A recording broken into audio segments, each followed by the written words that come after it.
stuff I planted on land is actually going to grow.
Jerk, get your ass in bed. Actually, I'll tell you when N2's in bed. Oh, now he is apparently. Waiting on you, buddy. Okay, can I just plant my stuff? Because it'll grow a whole bunch as soon as it rolls over. Should only take me a minute.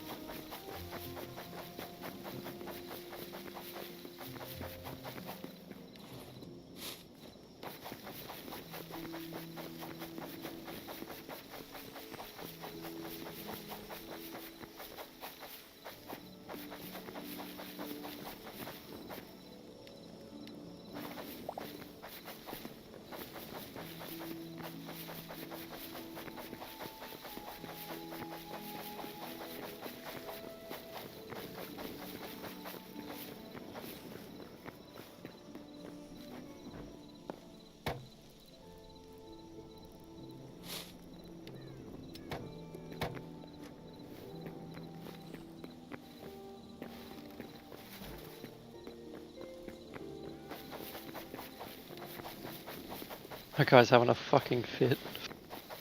Move over what? He's just jittering in bed. Yeah. I noticed that even at the distance we're at, there's jittering happening. I hope they fix that. Yeah, What I'm sure causes- they will. What causes that? Pretty sure it's just a floating point instability in the numbers. They might have to switch to using doubles instead. Float is a single precision number. A double is like a double precision. Yeah. It'll Oh, be a lot more stable. Is he harvesting stuff right now? Yeah, he's waiting for you to sleep.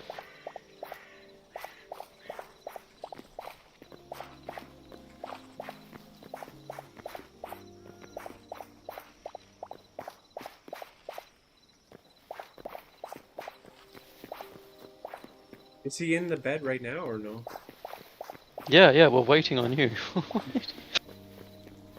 Ah, whatever. I could still plant more, but I'm just gonna go to the bed.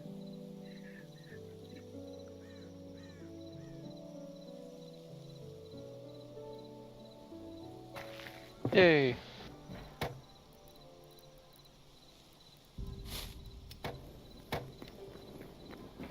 These grow. Yes, they started to grow. Oh, and the ones on land did too. Fuck yeah. Okay, so you can grow kelp on land. That's pretty fucked. I know.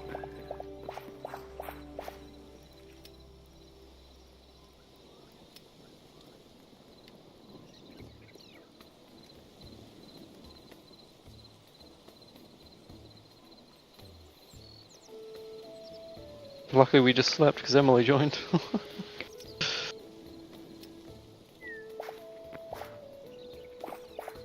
He's been traveling like 150k blocks, so Yeah, I teleported when they were at like minus 90,000 or something.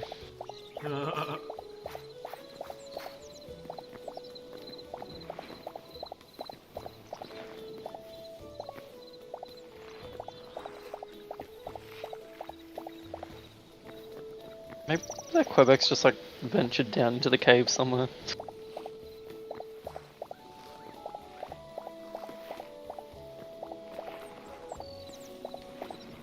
Alright, but I need more kelp and that's going to take forever to grow, so I'm just going to go looking for some.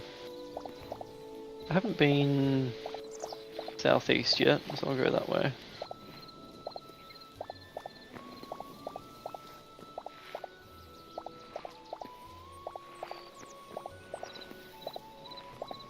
I would just like teleport to somewhere very far away randomly and just raid there. That way the resources closest to our base aren't depleted so fast. That is very true. You know, I'll see how quickly I can find it at 0, 0. Yeah.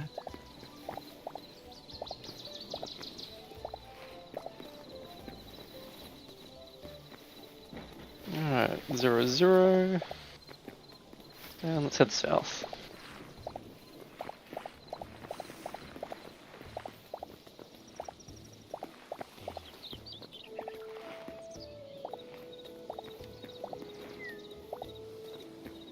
Oh, somebody already fixed the swastika.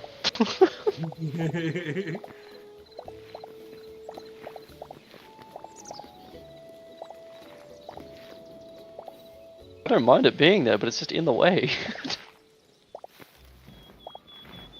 Can you just like build it like, I don't know, 40 blocks the other direction?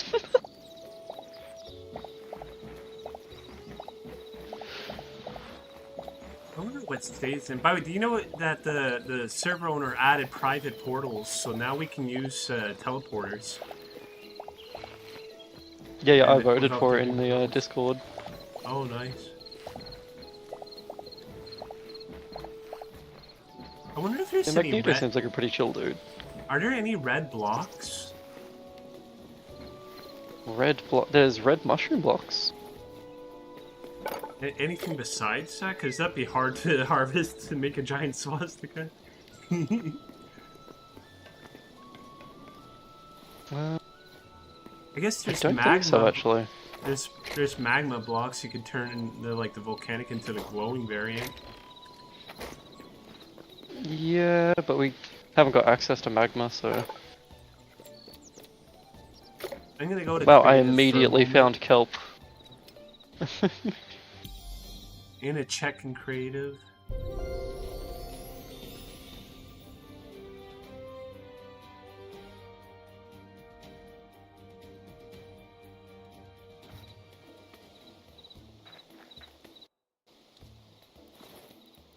Wait, so there's red Yeah. cloth. Red cloth. We would just need a whole bunch of sheep. Also red crystal. Red sandstone is a thing, apparently. Oh yeah, red Red sandstone. How did I not and think of red that? clay. Oh, All and in there's the also desert. wooden wall cross trestle that can be red. And redwood planks, which are kind of red, but more so brown. So red cloth. Oh, dark wood roofs, flat would make a red swastika.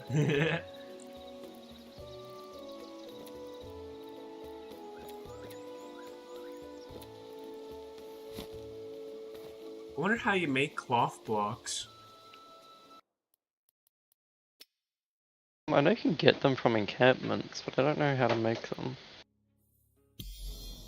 I wonder if cotton can be converted somehow.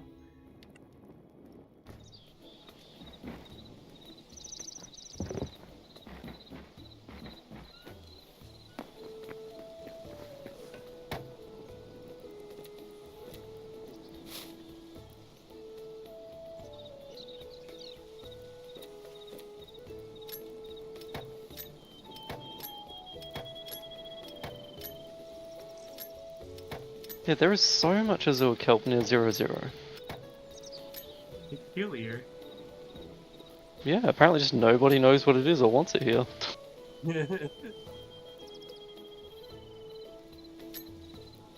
This stuff is valuable, people. I've already got 21 of it.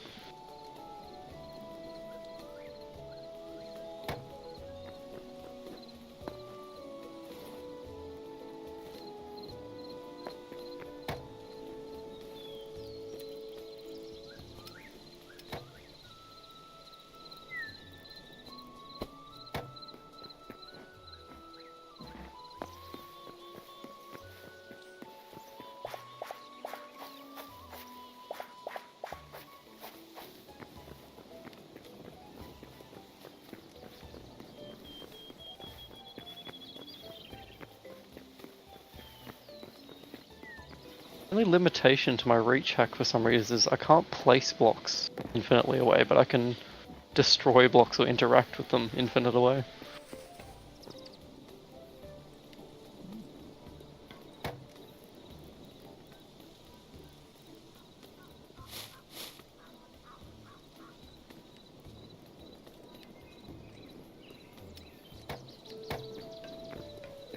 Start growing some cotton and see what happens if I place it into the workbenches.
Wait, are the dragons actually in those rifts yet, or?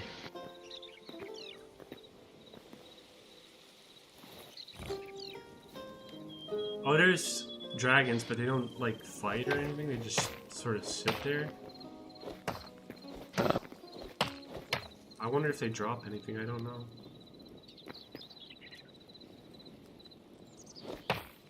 I might make one of those things and just go kill one and see what it drops.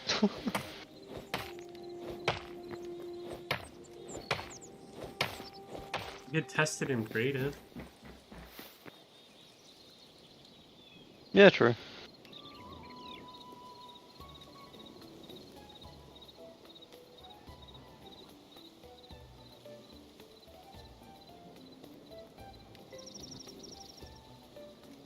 I got 52 kelp, that's way more than I needed, but...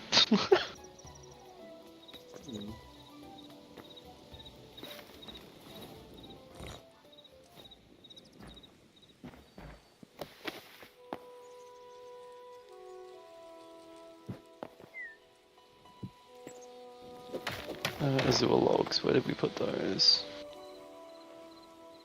I know we had some somewhere.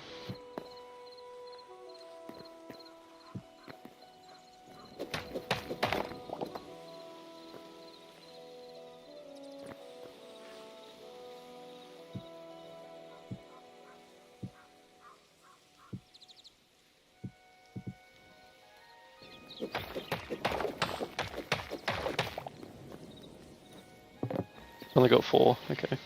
Whoops, accidentally went through the portal.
I got 4 more portals for us.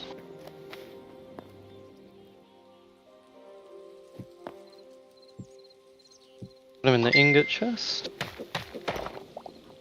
Making some arches for entrances, and then I'm gonna put a wall around this whole thing.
Just a little bit of casual racism.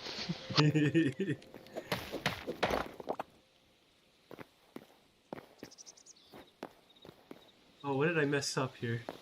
Why is the arch not connected correctly? You made this one too short. Oh, I think I made one too tall, actually.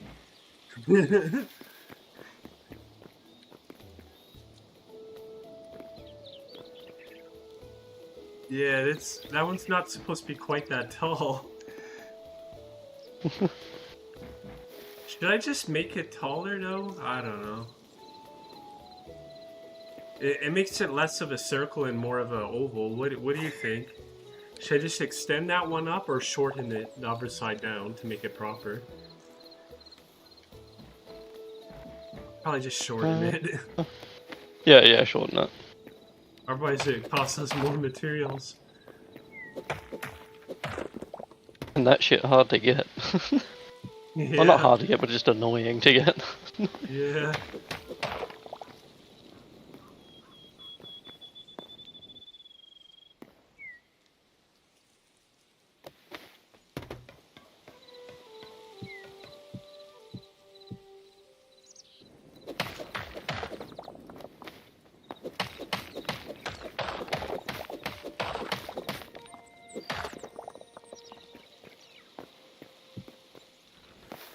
There we go, now it's proper.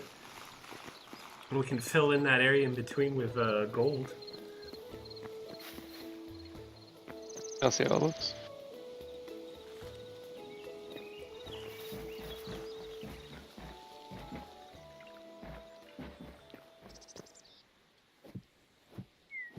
That's not bad.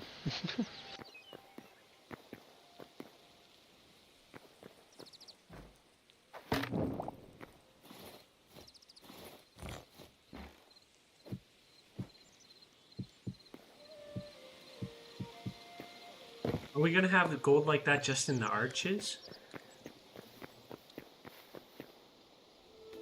Well,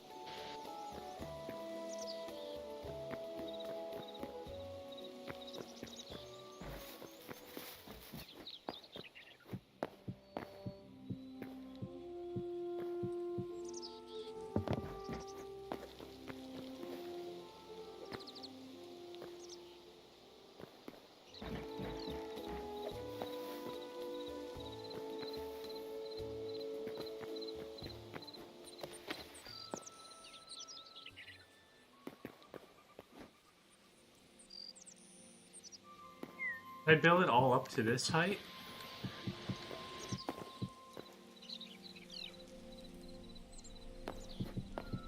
yeah, build it up to that height, because then I can do something like this on the inside.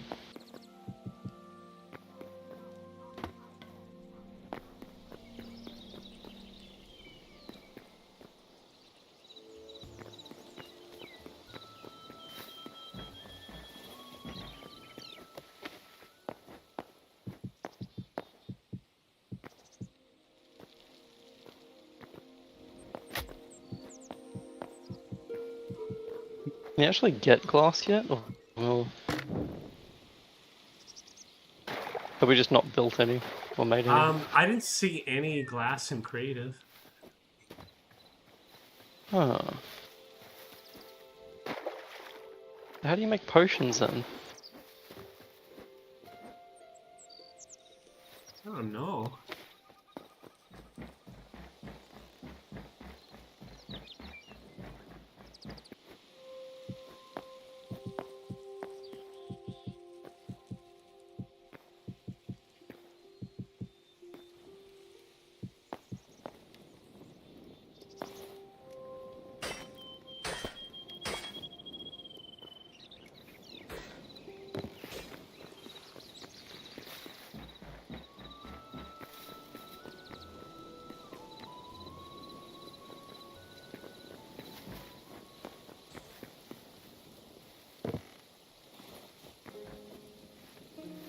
I'm out of volcanic rock.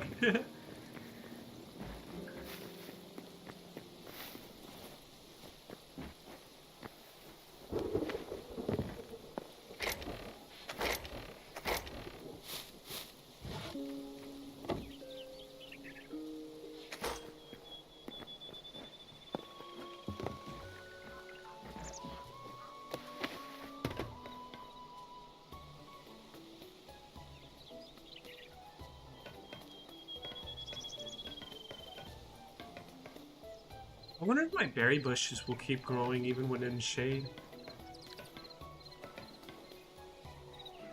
Yeah, that's why I was asking about glass, because I wanted to like put glass directly above them and then have a space and keep going. Yeah. Is there a way we can change the orientation of windows, maybe? Oh yeah, yeah, you can use the rotation maybe. Let me check that out. Let me make those. Just need some wood.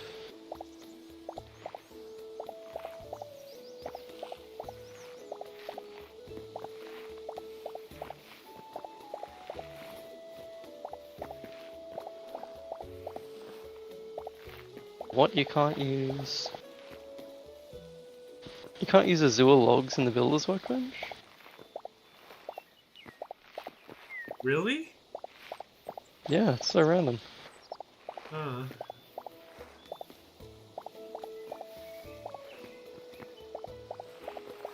Some window variants like don't look like glass, so you might want to be careful to get one that looks like glass. I'm just gonna do one to test real quick.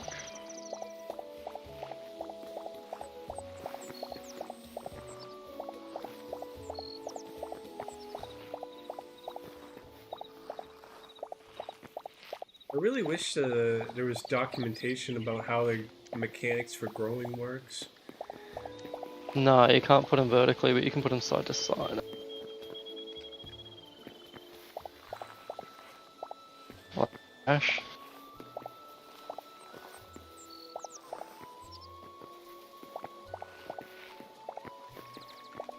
What can we use as glass?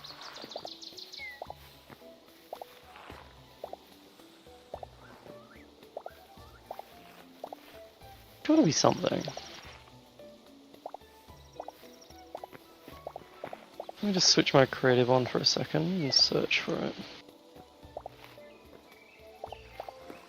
You can do that while not leaving the server? Yeah, yeah, I can turn on a fake creative like inventory. I can see every single item in the game, I just can't spawn anything.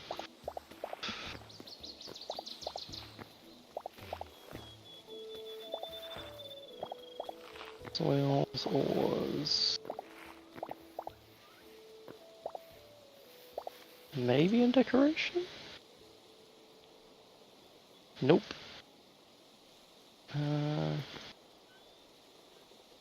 There's a guy in the chat saying he needs some light wood.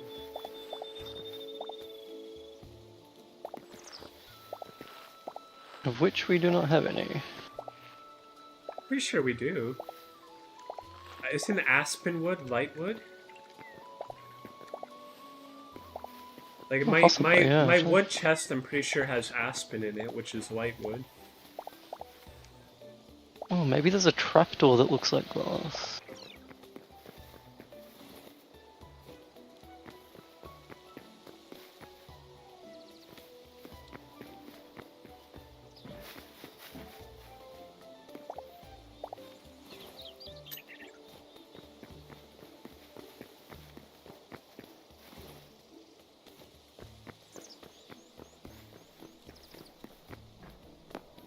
could use iron bars, maybe. Probably a window, but it's an option. I think iron bars are going to be our best bet. Might want to test one out and see if it works.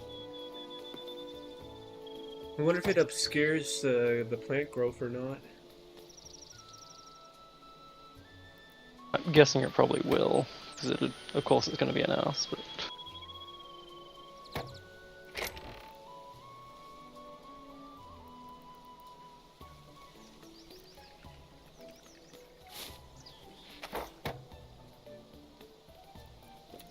Iron bars, horizontal. Alright, let's craft one of those.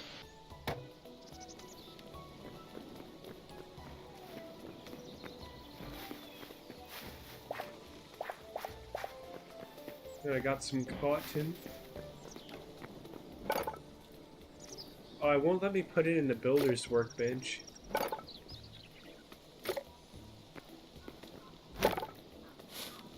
What can you do with cotton? Like...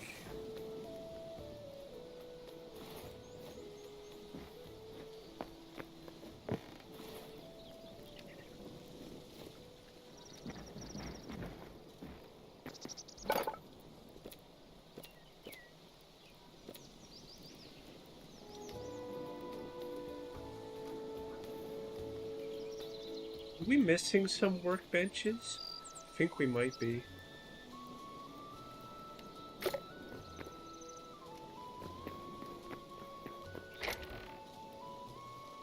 Yeah, that looks better, okay. What does it though?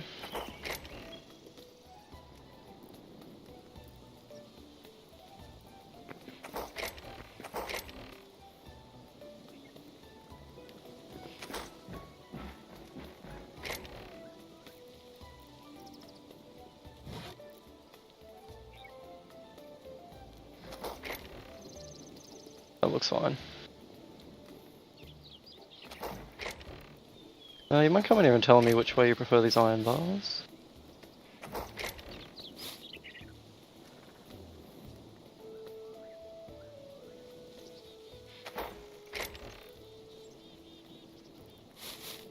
I found a whole bunch of rice and potatoes in here.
I'm gonna make a chef stove because I don't think we have one.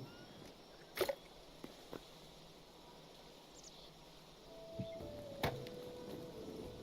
think you're right, though.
Not too far from us, there's a spot where an like a golem spawns that drops iron when it dies. So I just got to put some spikes down, put a portal there, and then I can probably get like 2 bars of 2 iron ingots per day, I think, or I don't know how quick it can spawn.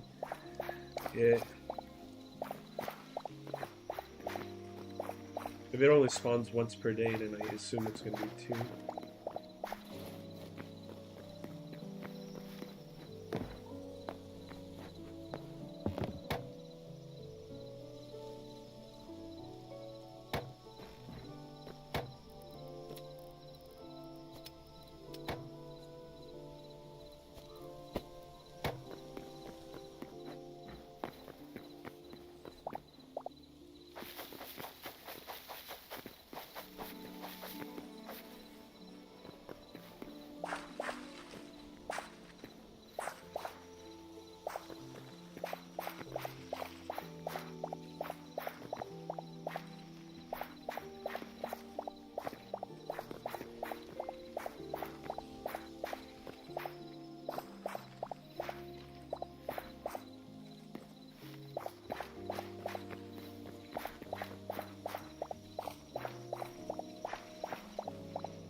Is he there or is he AFK? I swear to God, N2.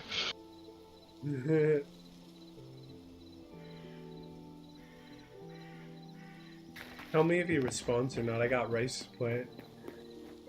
Yeah, yeah.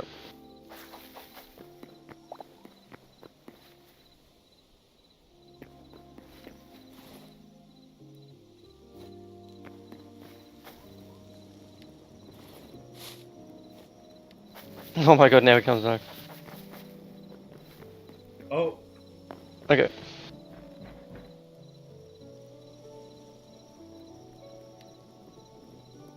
Yeah. there we go.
Oh, I keep doing that. I keep going through the fucking portal.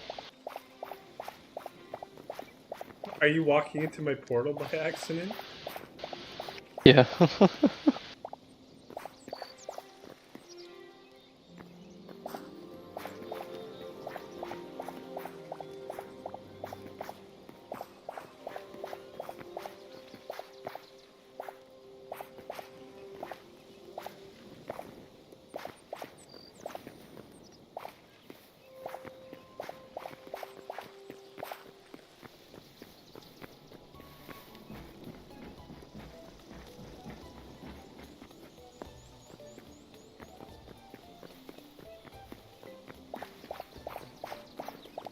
The berries seem to be growing, at least on the bushes. I don't know if they're slower or not.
Oh, is my stream, by the way, streaming? I hope it is, because I know last time it was not showing. It looks like it is.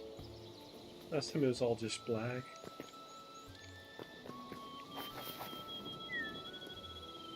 I'll have a look for you. Yep, Fringe Wizard 2BH28, spanning the dome.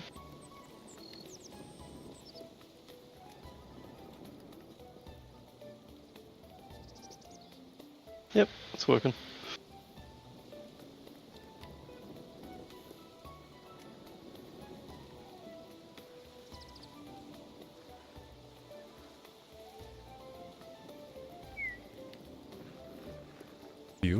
Philosophy indeed thinks something more general than the particular regions of nature: history, state, art, nation, living thing. So philosophy is more general than nature, history, art, nation, politics, society. It thinks at a higher level of abstraction, you might say. If we do not intend to mean the basic concepts of philosophy, then the unsupplemented title, Basic Concepts, must have something even more general in mind than what is thought in quote-unquote philosophy. This most general of all supposedly does not allow itself to be said directly. Perhaps there are no words with sufficient naming power to do so. Perhaps the appropriate words are so used up that they do not say anything anymore. Hence, such an indefinite title is perhaps well suited, for thus we do not commit ourselves to anything in advance. Heidegger is saying, if he had called this book Basic Concepts of Philosophy, it would be as though we already know what the word philosophy is trying to say. But these words have become emptied. They've become trivial. They're like calling someone a fascist today. They're words that have lost all of their substance, all of their power, and all of their magic in some way. So all of the appropriate words are so used up. So it's better that we leave it general, Grundbegriff, basic concepts. On the other hand, this nondescript title has a peculiar decisiveness about it. You're not just leaving things open. There's a decisiveness. Evidently, nothing arbitrary or peripheral is spoken of here, but only what is necessary and pertains to the main issue. But why isn't this said directly? Well, it is. We have only to listen in the right way. By the way, this becomes a very important idea when you read Heidegger. Listening in the right way. Listening in a way that draws forth, that pulls what's being said forward. Okay, there are ways of listening and being in time, for those of you who know or don't know Heidegger. Listening is a way of disclosing the world. The world isn't just disclosed in how we speak about it. It's disclosed in our listening as an orientation towards the world. Listening as a way of being in the world that can obscure it or that can disclose it.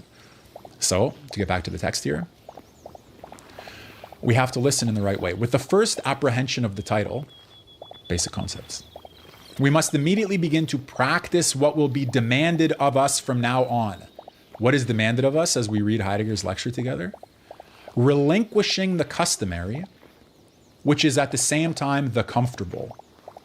The comfortable and the customary we must relinquish if we are to make any progress in our understanding of Heidegger. We have to assume an attitude whose achievement requires no special knowledge in advance, neither scientific nor philosophical. Let me pause for a minute. If you say, do I have to have special philosophical knowledge in advance of reading Heidegger in order to understand what he's telling me about basic concepts? According to Heidegger, no. We have to assume an attitude whose achievement requires no special knowledge in advance, neither scientific nor philosophical. The latter, that means philosophical knowledge, may be useful for other purposes. It's not saying don't study philosophy. But here, when we're dealing with basic concepts, such knowledge would only be a hindrance.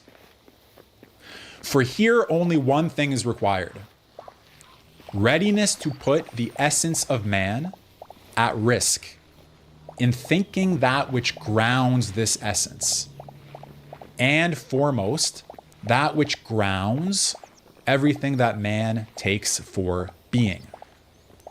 Whatever grounds everything and gives ground to everything is itself the ground. Let me just pause for a minute. Let's take a step back. Heidegger's lecture is called Basic Concepts. Basic concepts of what? Law, art, politics, society? No, just basic concepts, not even basic concepts of philosophy. So it's orienting us towards a realm where we have to give up what's customary and comfortable. And what attitude or intention should we have in order to make any progress with Heidegger in this question? To repeat, we have to assume an attitude whose achievement requires no special knowledge in advance, but only one thing: readiness to put the essence of man at risk in thinking. So what is the essence of man? What does it mean to be human? Does it mean evolutionary psychology, evolutionary biology? Does it mean some other model of the interpretation? Is it body, soul, spirit? Are we, Heidegger says you have to be willing to put the essence of man at risk in thinking about the ground of human existence. Thus, the title tells us something about what is to be comprehended after all. We only have to write the word differently. So basic concepts is Grundbegriff, and he really wants to emphasize the Grund part, which is ground, the ground, the foundation, the basis. Now the title says the ground is to be conceived, grasped, seized, indeed first reached, indeed first only anticipated. We think toward the ground of everything. You're opinionated. Look at this shit. Okay, you got to try to I understand wonder if it's this. just client-side for you as well. If I put this slab here, and then I put another slab on it, did that just turn into a full block? It always turns into a full block, but when you break it, it's still a half slab. Oh, And it doesn't use up the second thing. Yeah, I noticed that. You can kind of, if you're really short on resources, just make a ton of slab blocks and then turn them all into full blocks. I was gonna say, I could just save myself so much fucking gold doing these horizontal bits.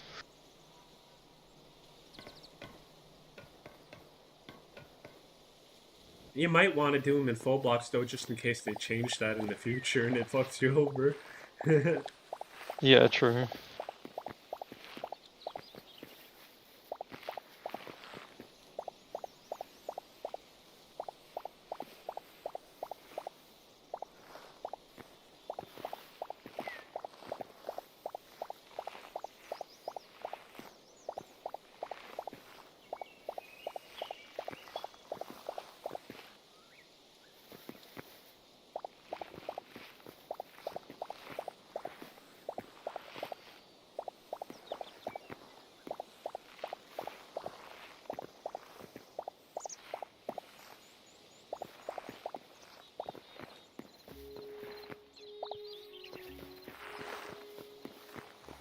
I gotta add more planters here, make it proper.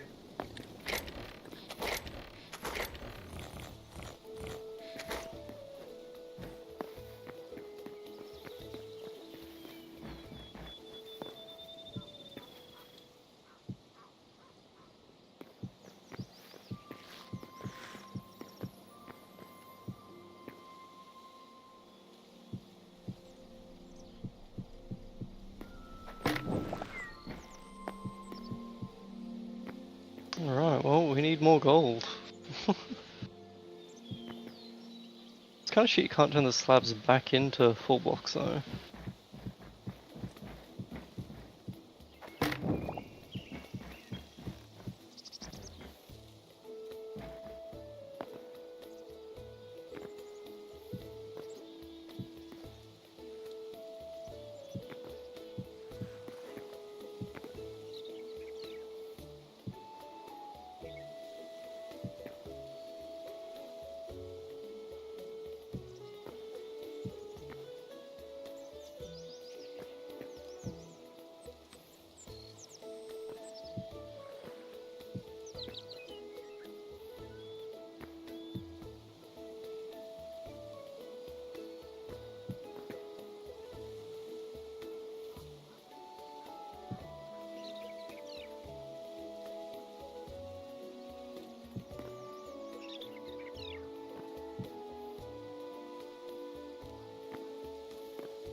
Where did we get the work in progress sign from? One of those, I don't know, they're like a temple type thing and they have a work in progress sign in each. It was in the lava biome. But they spawn everywhere. They're even in the Emerald Wilds and whatever.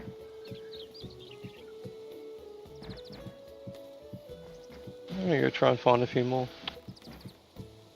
I wonder if at some point it'll just like randomly update into a portal or something, or if it'll stay at permanently as a work in progress sign. Give us 1 second. I'm gonna go check on the girlfriend, see if she's alright. Yeah.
Alright, she's fine.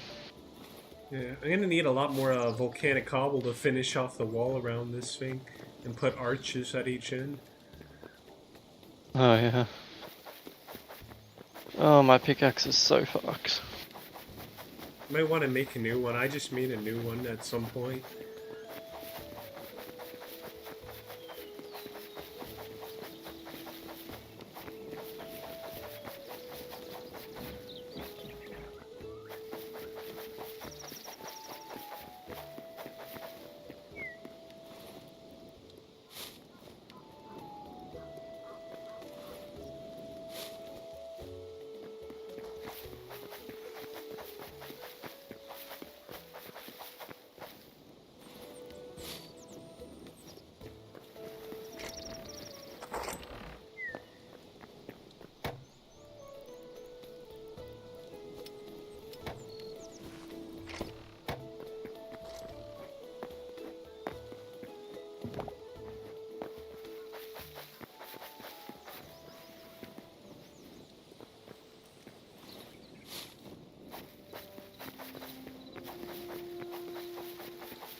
I don't think we have any heavy leather.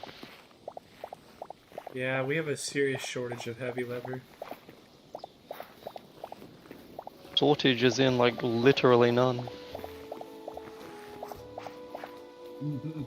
Oh no, we have two. We have two pieces. What about these chests? Nothing, nothing.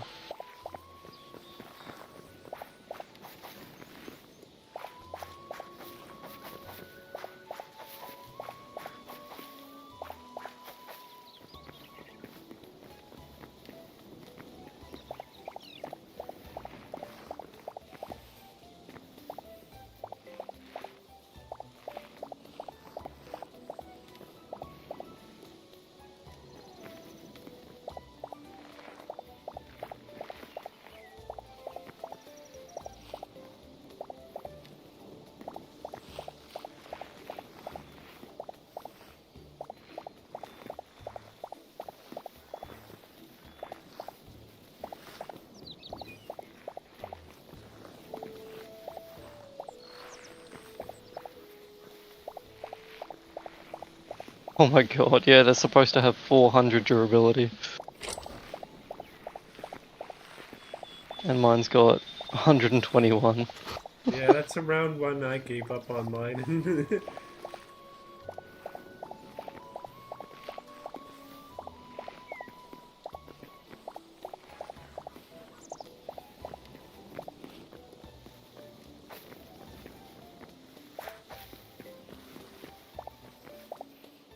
I'll just repair it and give it to some noob later. I have a really busted one too you can give to a new. It's in a chest.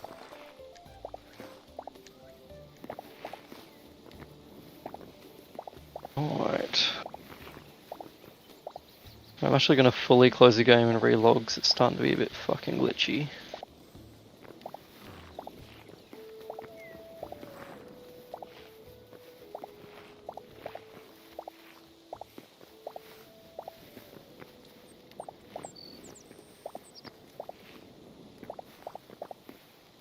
I think the tomatoes, eternal tomatoes, they grow the fastest, I think, of any crop.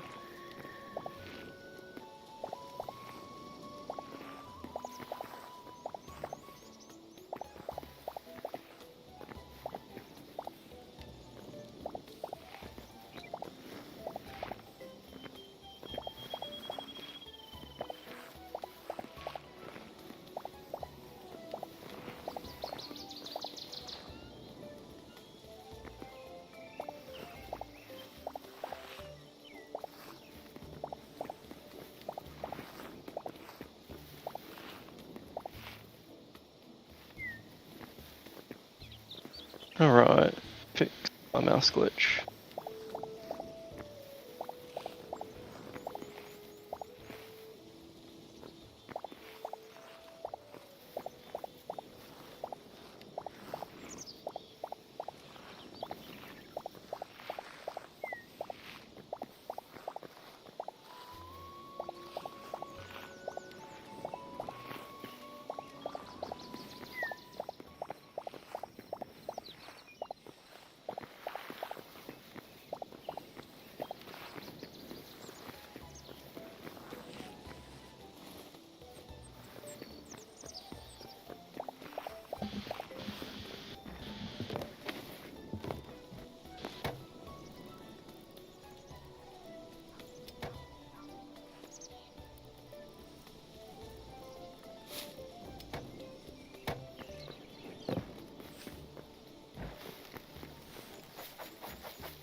Yeah, the music just keeps randomly changing as I go in and out of the Quebec zones.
How many are on the server right now? Oh, a bunch. I was wondering if we could sleep.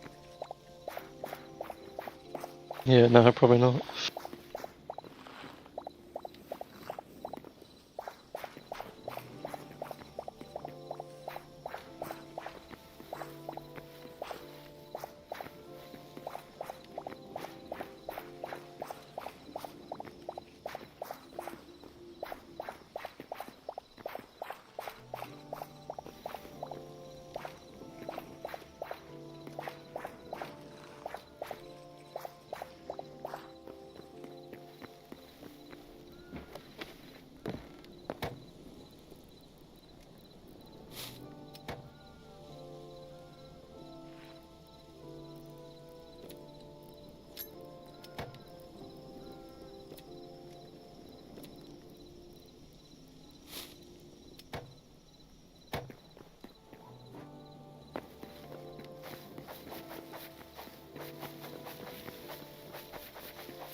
527 volcanic cobble is how much a full adamantite pickaxe can get. Oh, wow.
Orientation in thinking towards the ground.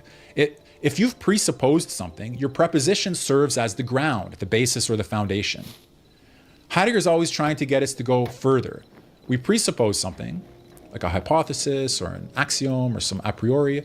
The question is that really the ground, or can you go a level deeper, a level deeper, a level deeper? And for Heidegger, when you go deeper, deeper, deeper, ultimately you get to the question of the essence of the human being. You know, you get to our existential openness. So you have to go deep, deep, deep, deep, deep. And when you go deep, you now have a new question, the question of the ground. Okay? Again, in English, it's basic concepts. In German, it's Grundbegriff, ground concepts. So, by the way, good to be with everybody. I haven't done a live stream in so long that I just thought I'd go all in on the exposition of the first part of Heidegger's basic concepts, which I've read, and wanted to teach. So we are not, as it might appear, dealing with concepts as such, Heidegger writes, with much maligned mere concepts, from which we easily recoil, though we must assure ourselves at the same time that they're nothing concrete and lead nowhere. Let me explain this. You know the idea that something is merely conceptual. Well, it's just the concept. It has no reality, right? Like the conceptual as opposed to the real. The conceptual as abstract, okay? Heidegger says no. In this presentation of basic concepts, ground concepts, to conceptualize, to think with concepts, is to seize the ground. It's to expose ourselves to the ground of our existence. It's not distinct from real existence. It's not abstracted from real existence. It's quite the opposite. A penetration into the essence of our existence, into the essence of being as such. It's not mere concepts. Okay, so that's the end of the first section here on the elucidation of the lecture title. Those of you who have just come, thank you for being here. We're going through Heidegger's Basic Concepts lecture. So now we continue. B, the claim of the ground concepts. Ground concepts calls for us to grasp the ground, to reach the foundation. This title calls us to come to stand where a footing and a permanence are granted, where all decisions are made, but also from where all indecisiveness borrows its hiding places. Heidegger wants us to be clear about our foundation, and it's our foundation which allows us to avoid ourselves, to escape ourselves, to be authentic or inauthentic, okay, to conceal and hide, as well as to reveal and elucidate. Grasping the ground means reaching the ground of everything in an understanding that not only takes notice of something, but is, as a knowing, a standing and a stance, Heidegger writes. So it's a way of being in the world. It's a standing and a stance that is understanding and knowing about the most basic foundational realm. Knowing the ground is more originary, that is more far-reaching than common understanding, because common understanding doesn't always comprehend the ground. Not the ground like the earth outside, the existential ground, okay? The ground of being in the world. But more originary also means more decisive than every usual willing and more intimate than every familiar feeling. So here's what Heidegger is saying. Imagine three categories: understanding, willing, and feeling. I understand what you're saying. I'm going to take some action about it. I'm going to feel a certain way about it. For Heidegger, understanding, willing, and feeling as we normally take them are comparatively superficial when compared with those equivalent. What do you mean even? I gotta do the arch correctly here. Oh yeah. No, I was just filling it in with what I had.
I should probably go get some more volcanic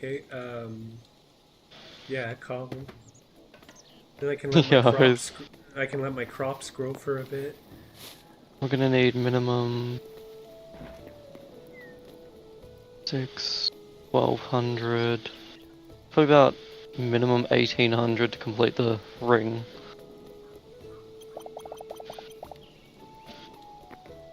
Actually, probably overestimated a little bit, but still better to have more than less.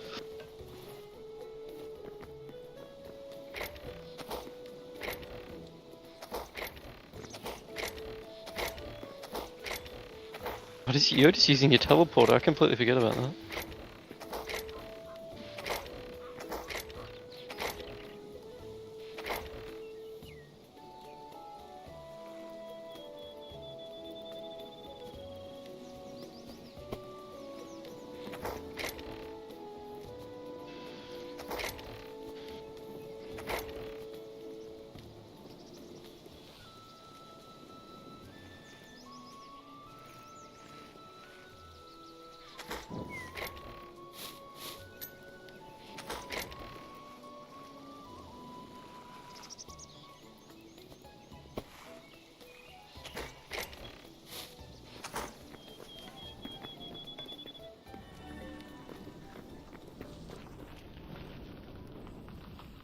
Yeah, there's this guy burning to death in lava near here. Yeah, he's been there every time I've gone through it.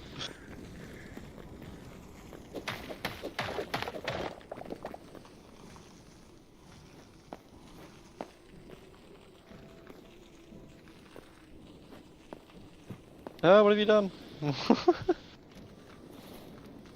Oh no. You're trying to kill us.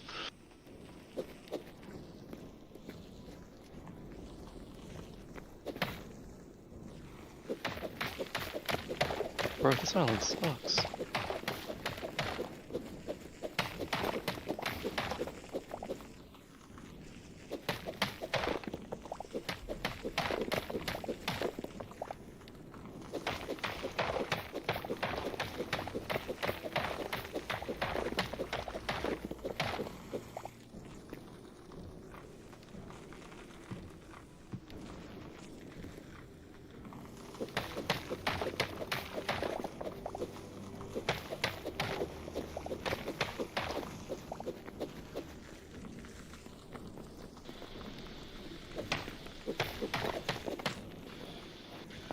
It takes a long time for the lava to flow. Oh yeah, so slow.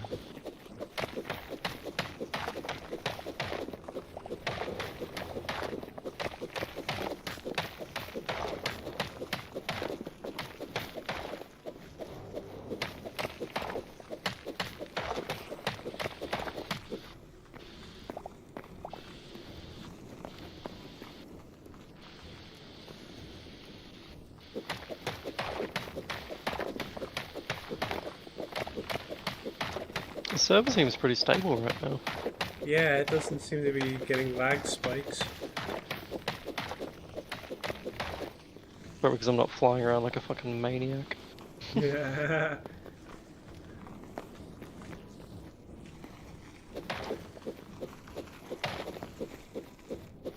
Oh, there's my first little lag spike.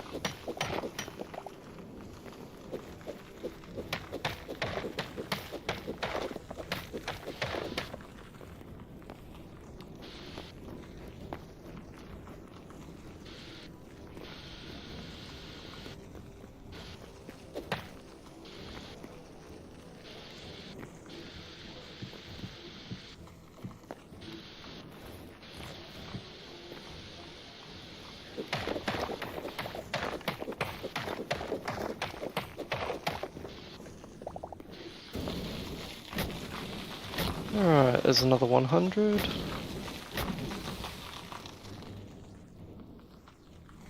just need to do that 16 more times. Oh dear.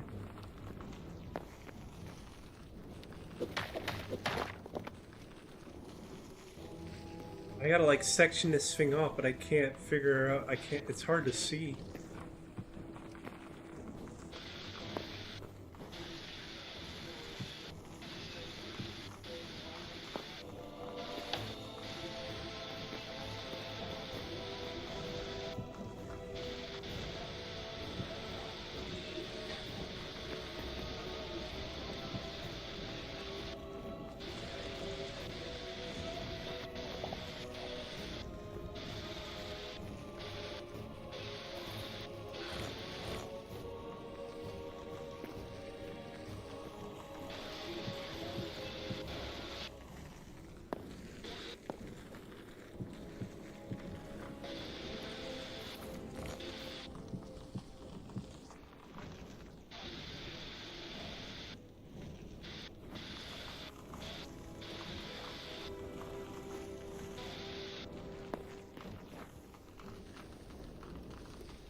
Alright, 200.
You collecting cobble at the moment, or?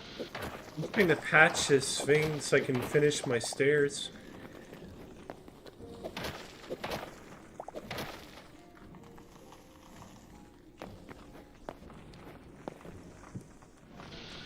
Oh my god, it instantly flows down and then it's super slow to disappear.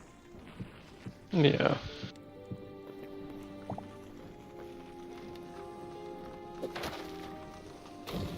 What the fuck? Oh.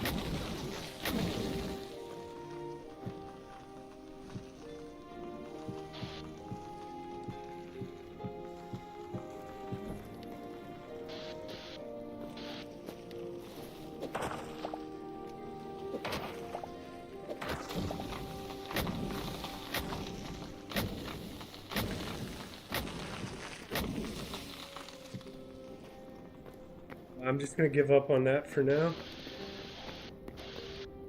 I'm saying the time you've done that, I've got like 340 cobble. Yeah.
Okay, 400.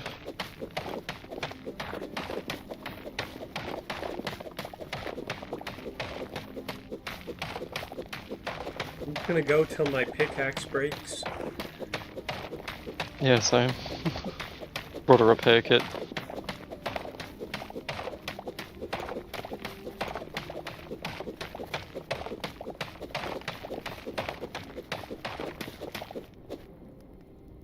Modes grounded in a proper understanding of human existence. So that's sort of the distinction he's making here, okay? Knowing the ground does not first need a character in order to have stability. This knowing is character itself. It's the stamp of man without which all firmness of will remains blind stubbornness. All deeds mere fleeting successes. All action is self-consuming busyness, and all experience is self-delusions. I'm going to tell you the image that most helps me understand what he's talking about. Take it for what it's worth, okay? Imagine that willing, acting, feeling, knowing, understanding, all of these modes, take them as like instruments in your, like swords, hammers, okay? Guitars, whatever, okay? Instruments that you use. But the X that's wielding the instruments, here's all the instruments, and here's the X that's using them or wielding them. All right, my pickaxe Most of the broke. time, we're like, oh, okay, we had do only acting, feeling, 179 willing, cobble. but we don't know this, Bruh. the ground. We haven't become clear on it. So it's like, yeah, you can do all of this, but you're doing it on a basis that you haven't yet comprehended. That's distinct from like, this has opened up. The ground has opened up, and now you've situated your regular modes in the pocket, okay? In being in the world. In Heidegger's sweet spot, okay? In the realm that he's always trying to get us to come closer to and to have a breakthrough concerning. All right, so we'll continue. This is fun. Hope you're enjoying it. Ground concepts, that sounds more like a claim upon us. So, regular concepts is like I've grasped something. But basic concepts, it's like you're being grasped. Oh my god, I found a way to mine it faster. You know, it's no longer just something you're manipulating. It's something that has a claim on you. How do you mine it faster? With my infinite stamina thing, I can shield bash over and over again. Oh yeah? And when you have the pickaxe in your hand and you shield bash, it breaks blocks. Oh, nice. So I can like break at least 4 at a time. Whoa. Oh, this is great. This is great.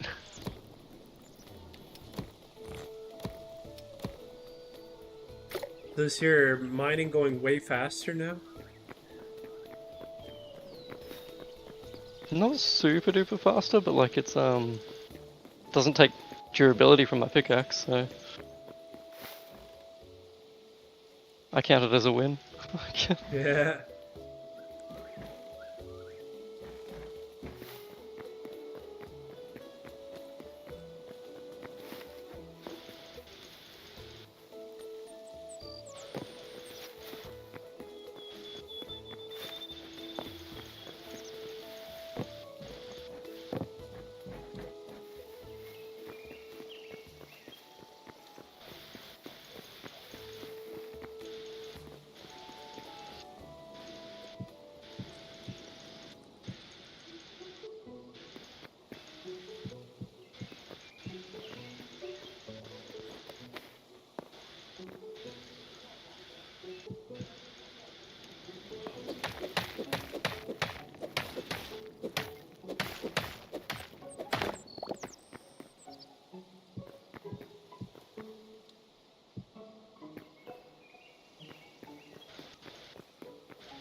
Oh no.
Are you still mining volcanic cobble? Yep. Want to drop it off with me and I'll continue building the walls? Have you used all yours already? Yeah, I used up all mine.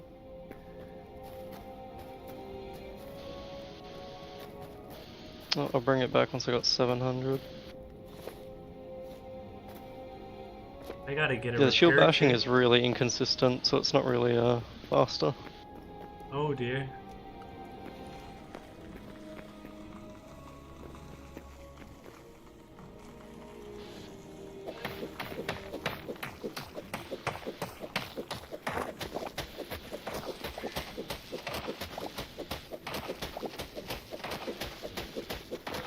Really need some sort of tool speed hack.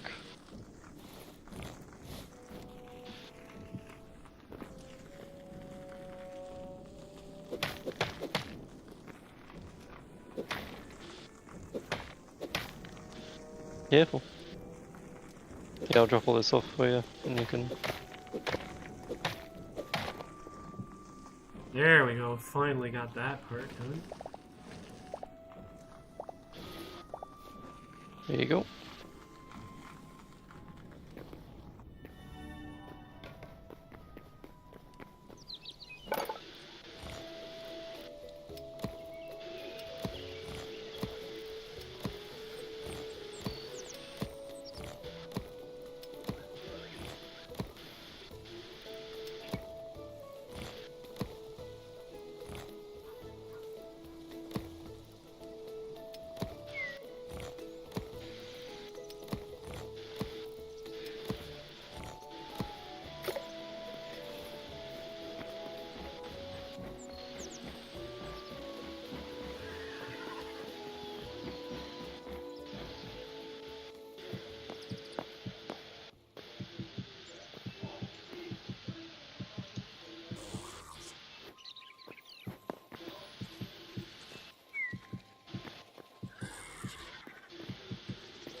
All these rabbits are somehow escaping their bin.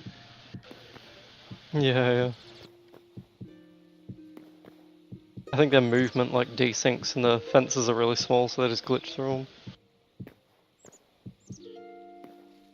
We're gonna have this all walled in though soon, so it'll be harder for them to escape.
Anyway, ground concepts, that sounds more like a claim upon us. We are exhorted to set our thinking upon the path of reflection. It's like thinking as a calling.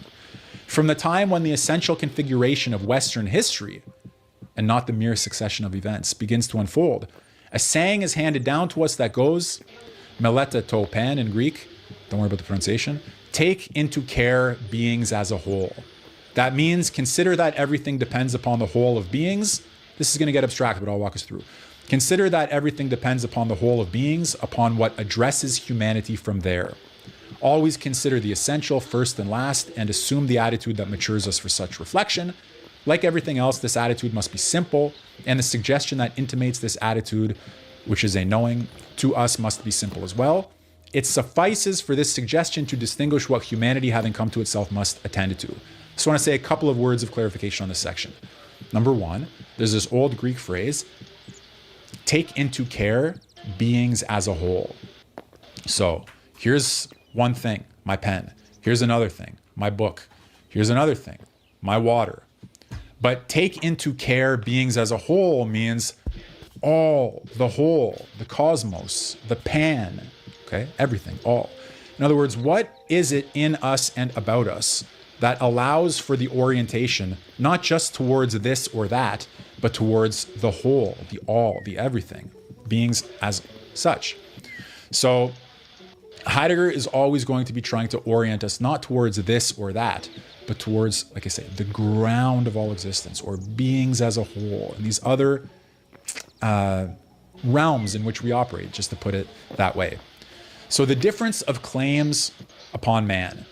By the way, there are such beautiful passages. I'm only going to read the introduction with you, which is going to take us some time, but really amazingly moving passages in here. So bear with me. I know it's not so easy.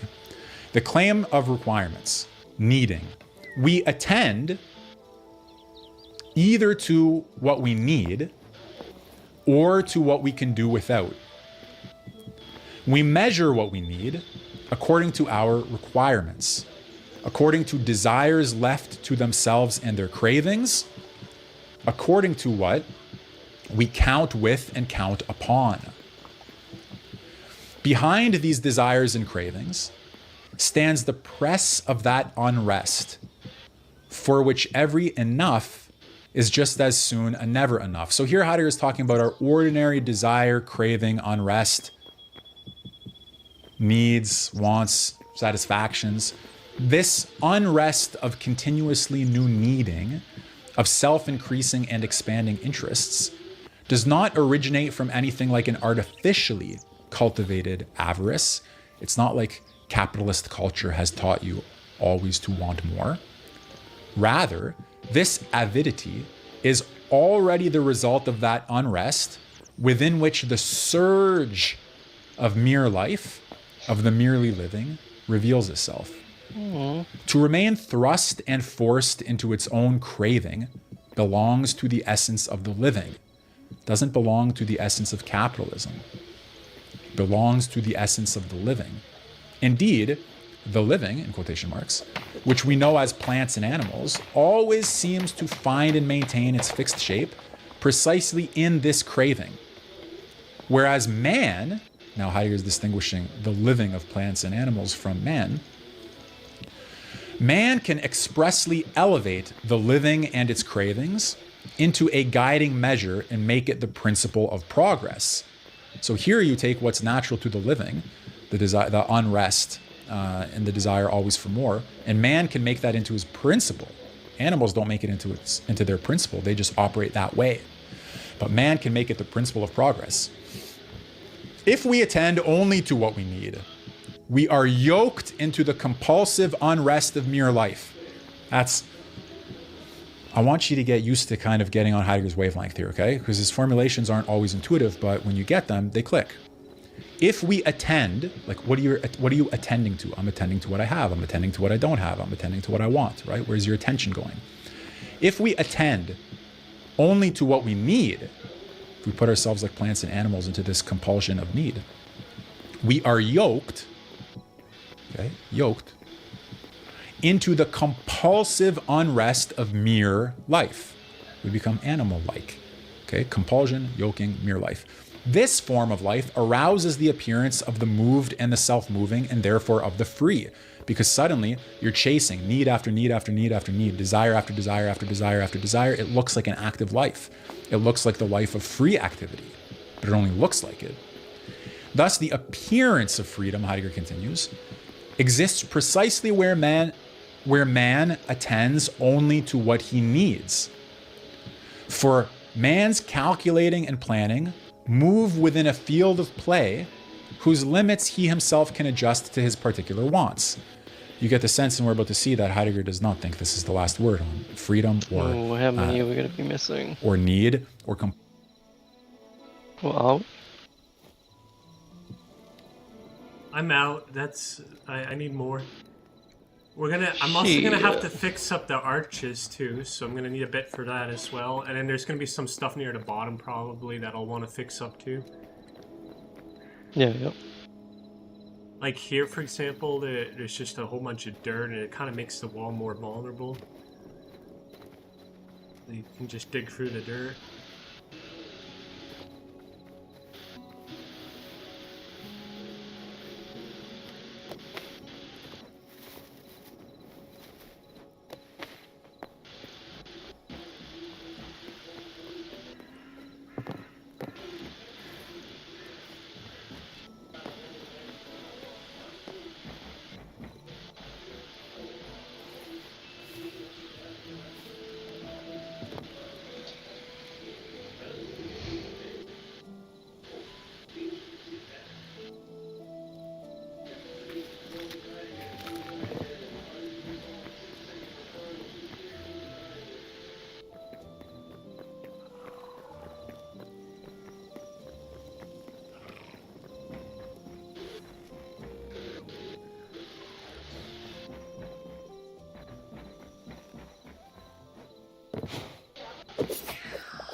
Hey, do the rabbits grow up now? I think I saw rabbits grow up. I'm not sure.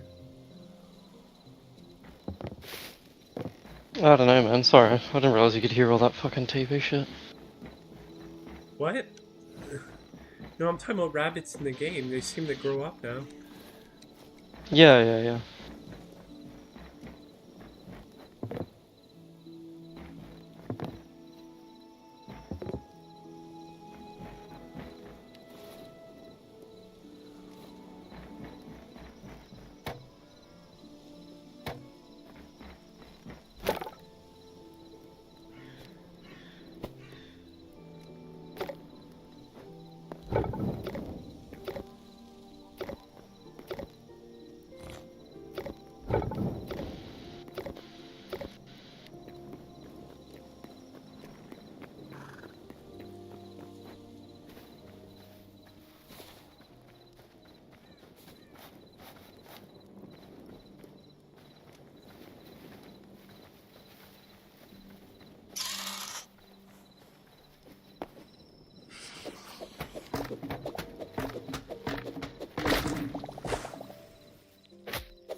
Have people been talking in the chat, or is mine just not working again? I don't think people are talking. Okay.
Oh man, there's a chunk of a tree just floating way up in the air. I'll come back and get it.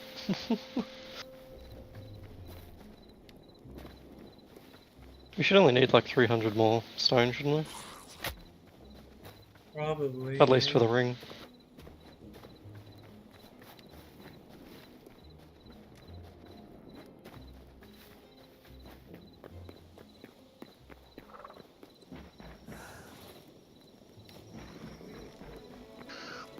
I'm trying to make sure all the furnaces have wood.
Oh, so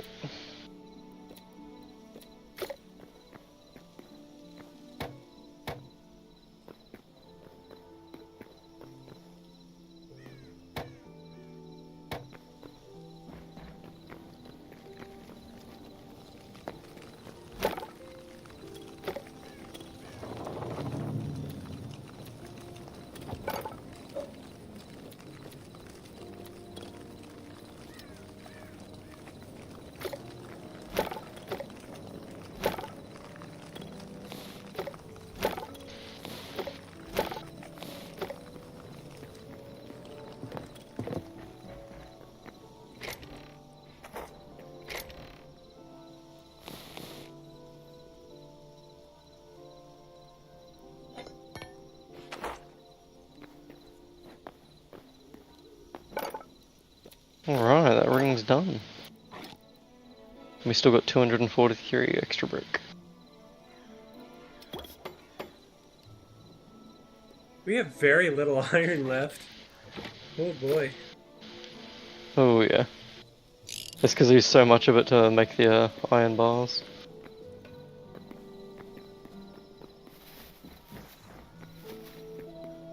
We have like 2 iron ingots left. No, we got 93 in this chest over here. Really? Yeah, in the Farron chest. The Farron chest is like the okay. valuables for ingots and stuff.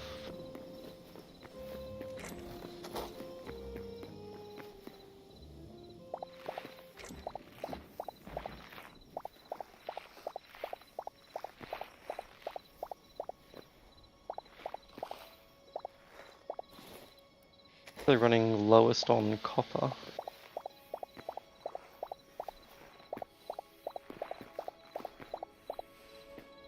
Do you have more of that volcanic cobble?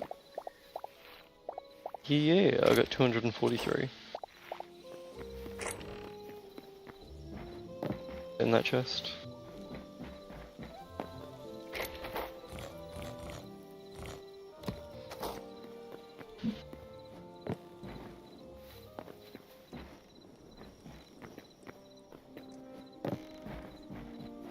Did she like finish part of the wall, or? Yeah, I finished it. That's So what's left over. I just gotta work on the arches then, I guess.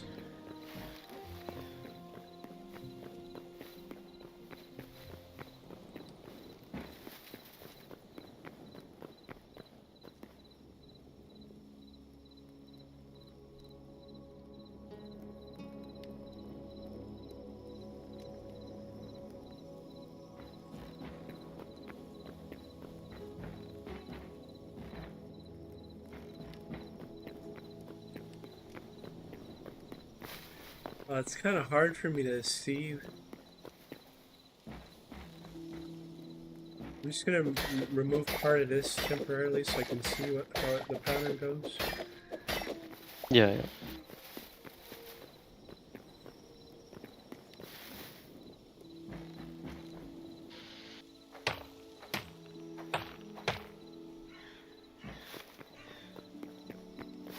I guess it's like 4 up, 2, 2, and then a thing across.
Are you collecting more iron?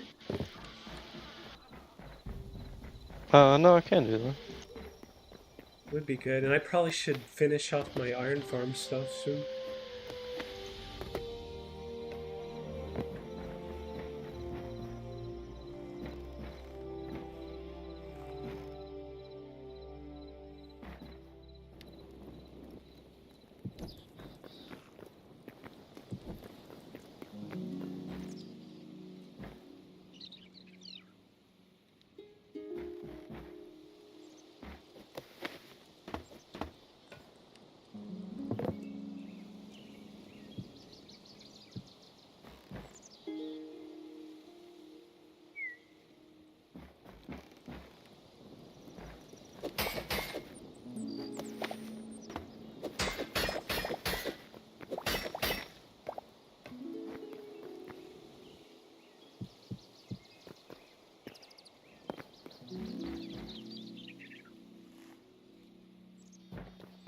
What's the time?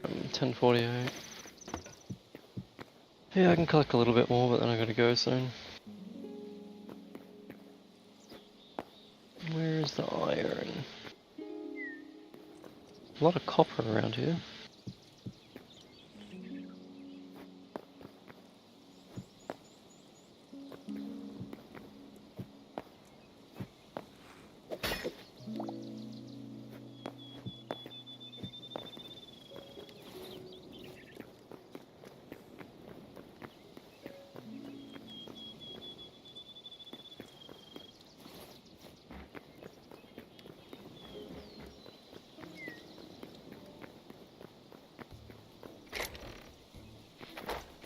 Oh no, I think we're out of gold blocks.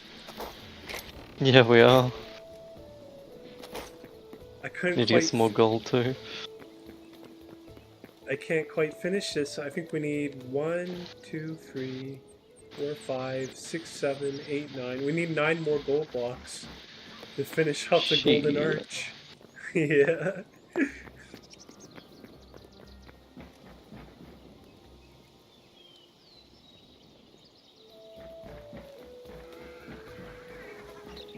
Do we have doors in some of the chests, and are there different size ones, like some really big ones?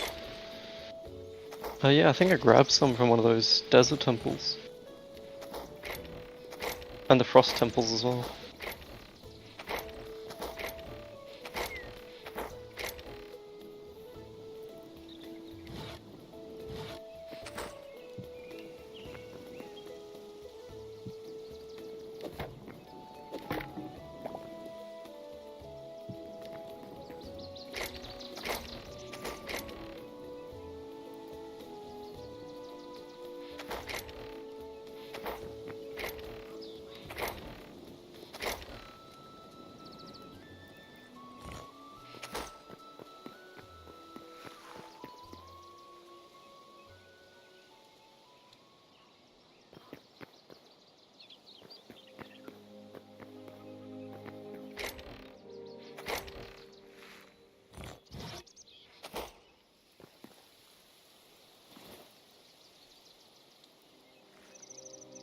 Seems medium lost civilization door is just one thing.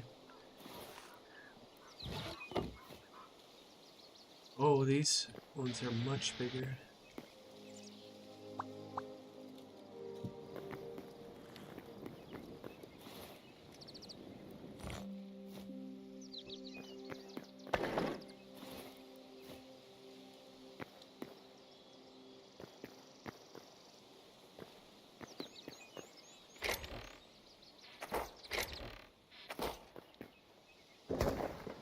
Kind of hard to make these doors fit.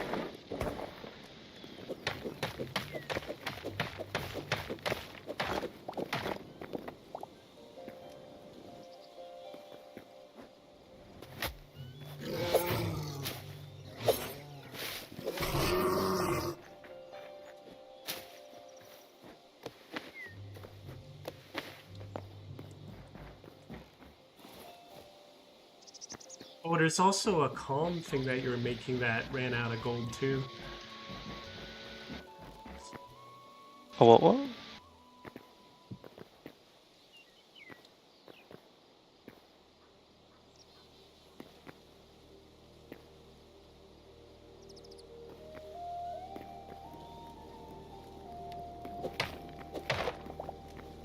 Fuck you, Demon Toad.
Oh, cool. Calcite can become a whole bunch of different stuff.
I might need some more sandstone cobble. I'll tell you how much in a moment.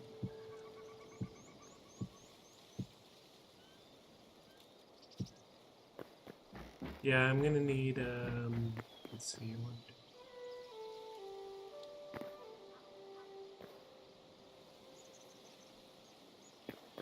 I guess I'll need 32 more of them.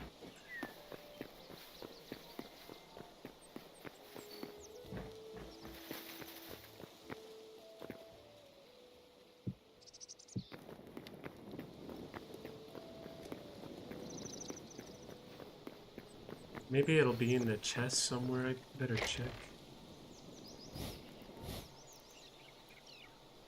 Alright. I got 200 iron ore. Let's run through the fucking teleporter again.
Alright, we got 122 iron bars and like 200 of it cooking.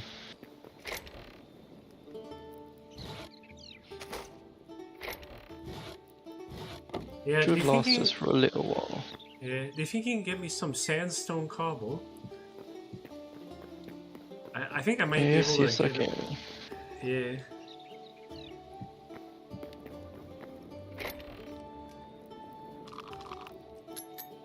The base looks pretty cool on the map now. Oh yeah.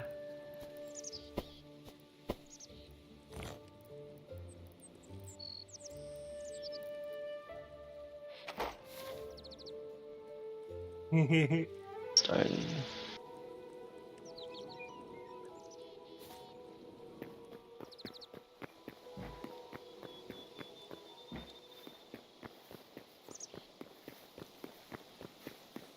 So like the bone blocks, they're not too bad.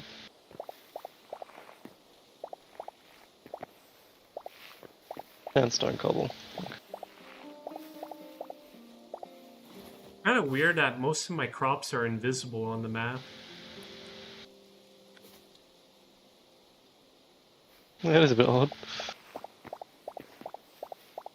How much of the shit did you need? Oh, one stack should be enough.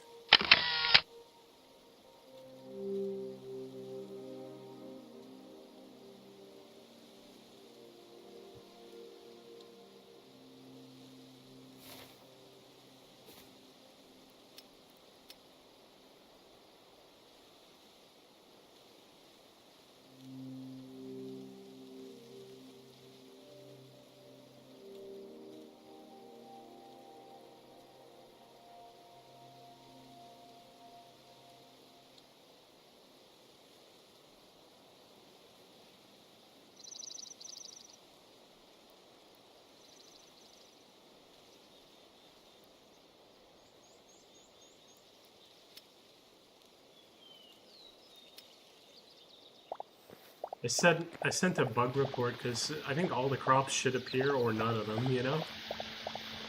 Yeah, yeah.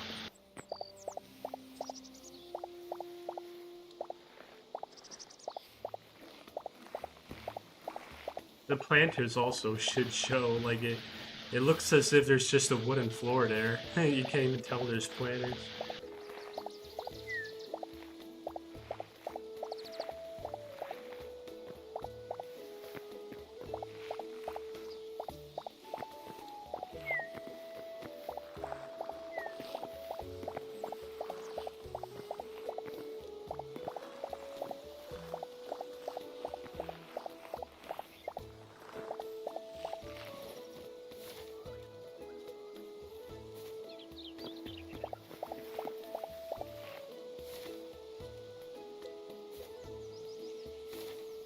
It seems that lettuces and cauliflowers appear on the map, but the rest do not.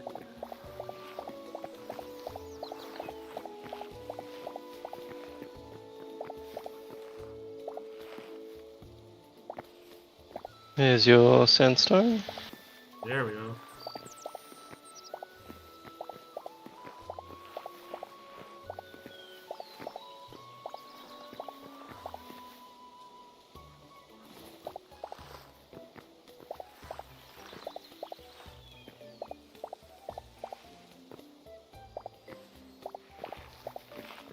Ooh, I love these windows. Yeah, those are made from sandstone.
The ladders look super cool too for that thing.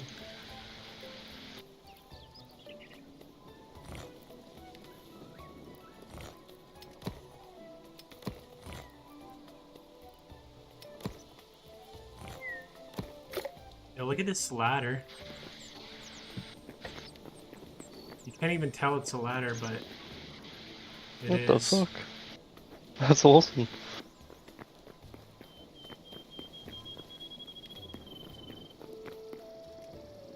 That could be used for decoration. I was gonna say, that could be like wall tiles. Yeah. They could be put along the insides of here to get up to the top. I'll bring that shit over. Let's have a look.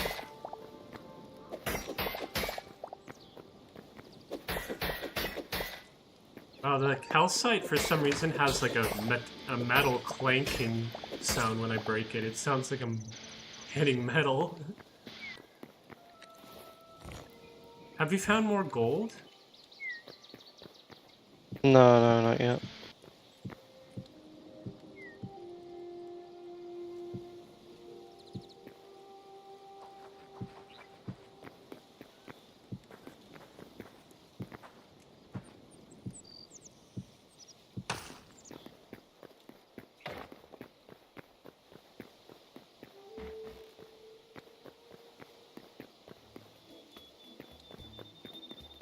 Oh man, that looks so good.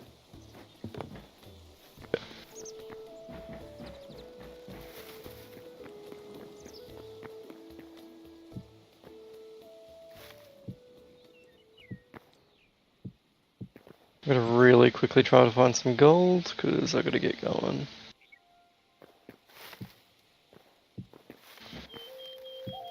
Where did gold spawn again? In the lava biomes, in those pits. No, like the actual gold ore. But yeah, that works too. Oh, gold ore? That spawns in the coral reefs in huge quantities. Yeah, but there was somewhere else that it spawned.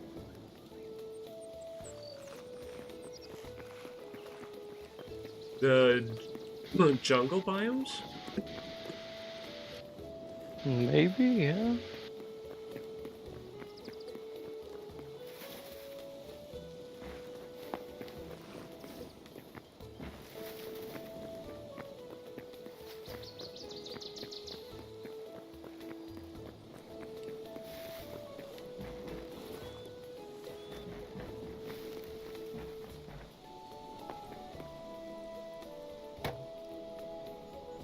Man, the torches don't look lit until you get really close to them.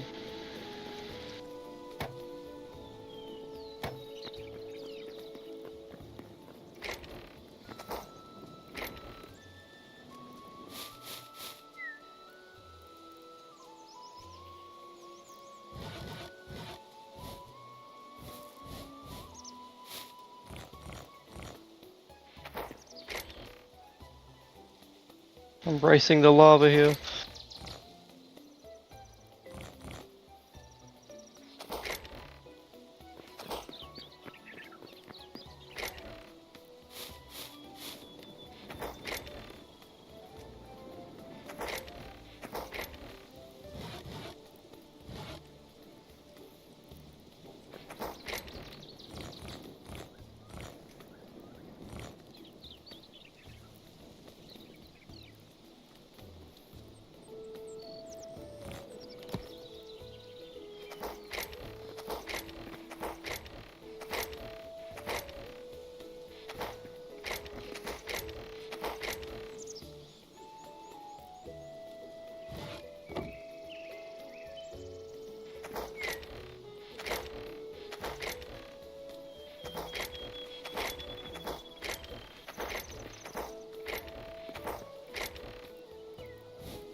Oh, dinosaurs give you heavy leather.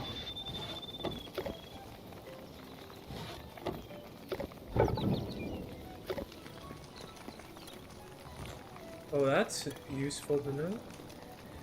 Indeed. I should have a portal probably set up to a nearby dinos.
I'm gonna fix the ground underneath my bed to make it, into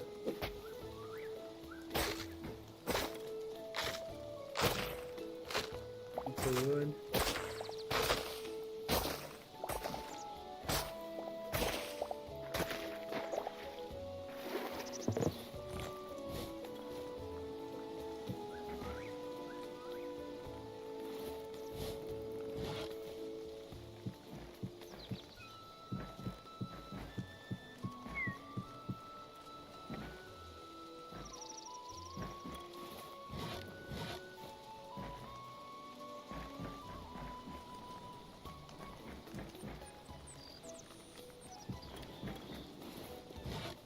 You're gonna need to reclaim your bed because I did break it. Can't believe you've done this.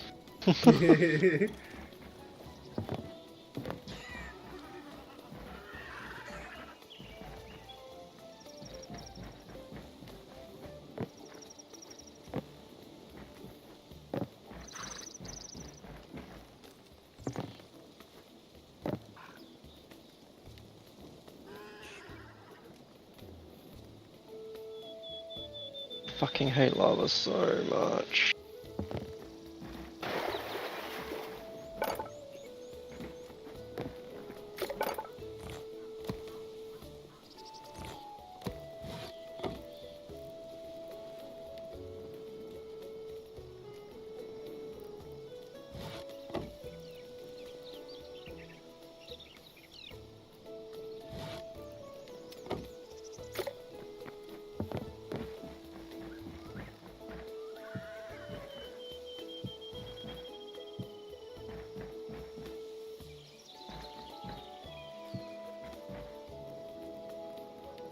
Oh man, a T section of dry wood doesn't look right.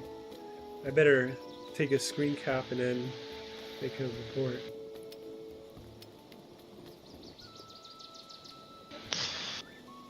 Fucking lava, man.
Alright, I return with more gold. Nice.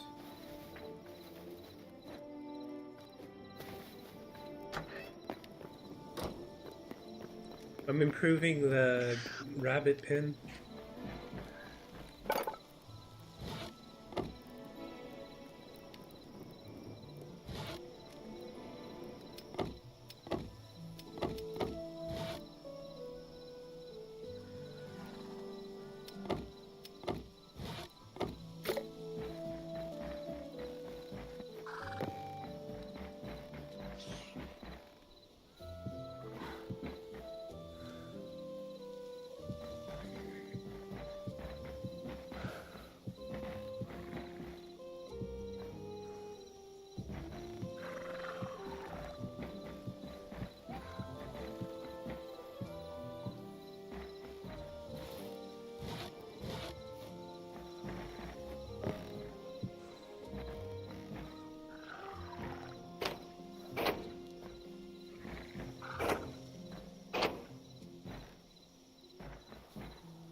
Yeah, the horses are making sleeping noises.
Did I change the floor of the rabbit pen into wood or just leave it? Just leave it for now. Alright, put all our important shit away.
Yeah, there's rabbits that escaped the pen.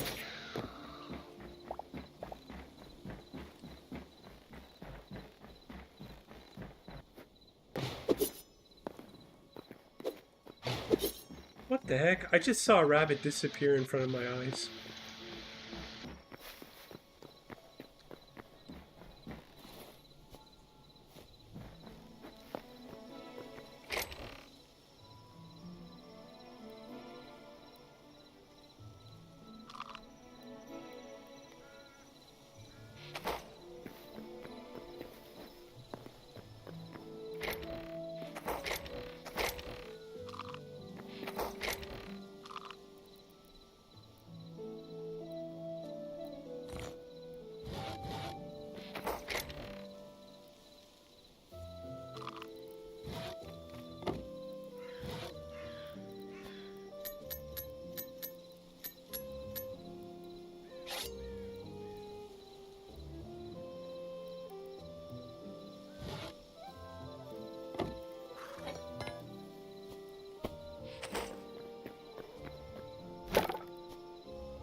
I wish we had Alright, my dude, MP. I'm actually gonna have to hop off. Oh, Because it's like 11:30 here. alright, see ya. And I got work tomorrow. I was gonna say, I hope we get NPCs that can take stuff from the chest, like hides, for example, and then put them into the tanning racks for us. That'd be cool. Yeah, yeah. Well, like the copper golems, they just sort our chests for us. Yeah, yeah. Anyway, man, have a good one. Should I'm catch you on super tomorrow after tired work, too. possibly. I might just go to sleep now.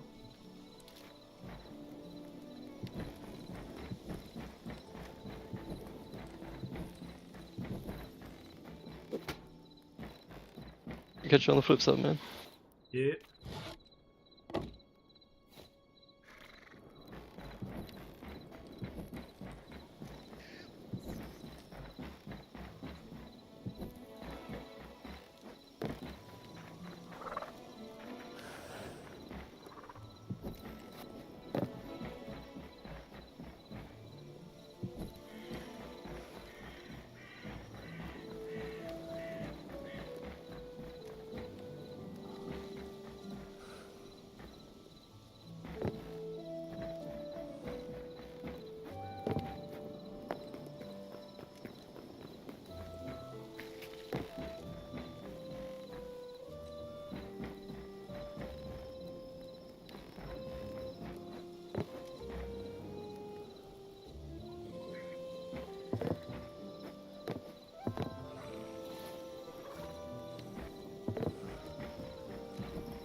compulsion.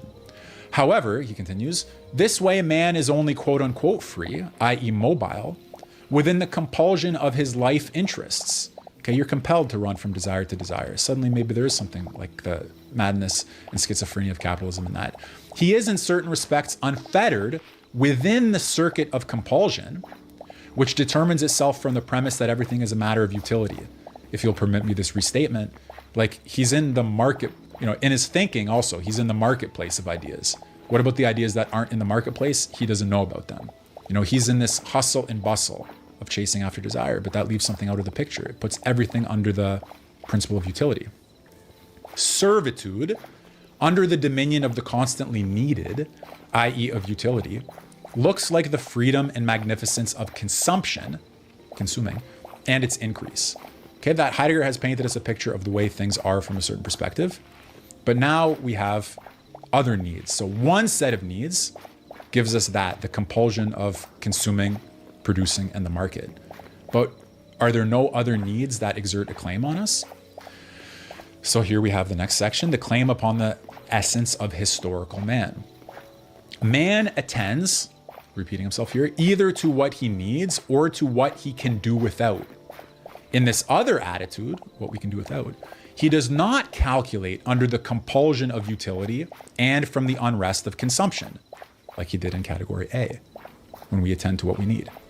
He does not calculate at all. We're no longer talking about calculative rationality and economic man, but considers everything from a standpoint that is limited to the essential. Change of perspective, change of standpoint.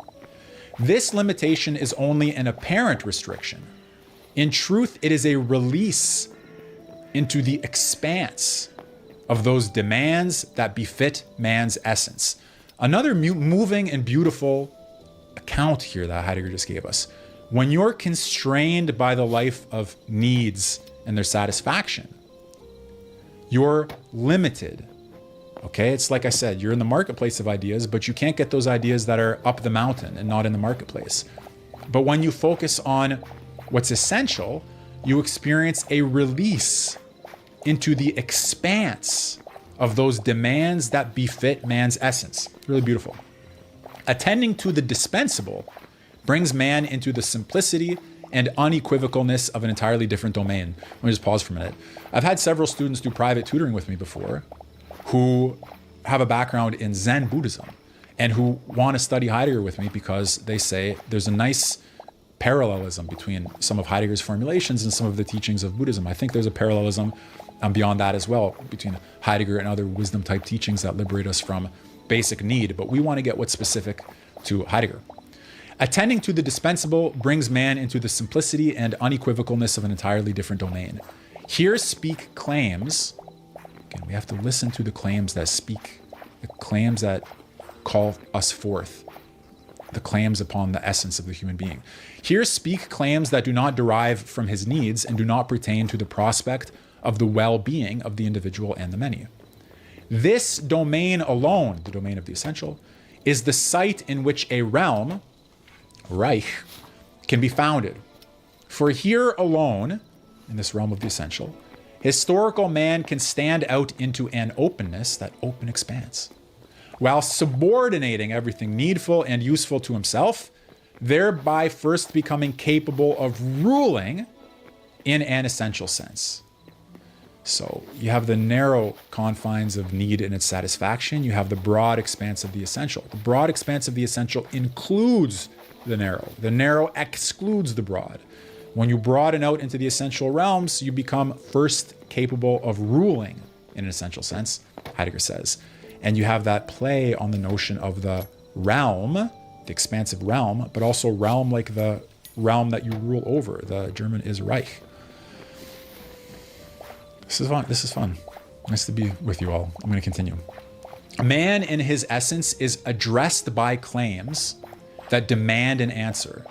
But these claims, which we better name exhortations, cannot be displayed like matters of fact, nor enumerated like priorities. It's easy to tell someone, this is my favorite pen. It's easy to show someone, this is my preferred type of coffee. It's not so easy to say to someone, to show, to display.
display, this is the claim upon the essence of my soul that's being made by my historical destiny. Okay? So these claims cannot be displayed like matters of fact nor enumerated like priorities. Historical man, about historical we'll clarify later, but historical man must be struck by them. Okay, this isn't just some intellectual activity. You're seized, you're struck, you're called, you're compelled. Historical man must be struck by them, and for that he must allow himself to be struck in the first place. You want to prepare yourself for the lightning strike. You know, you can't force it. You're not Zeus. You don't throw the thunderbolts, but you can prepare the lightning to strike, so to speak.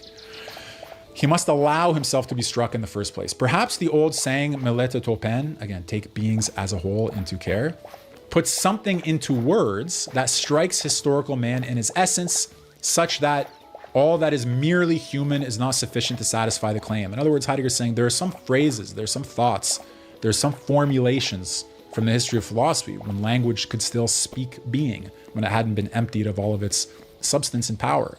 There are still some formulations that when we reflect on them can strike us like that lightning and not like something we can buy in the marketplace of ideas.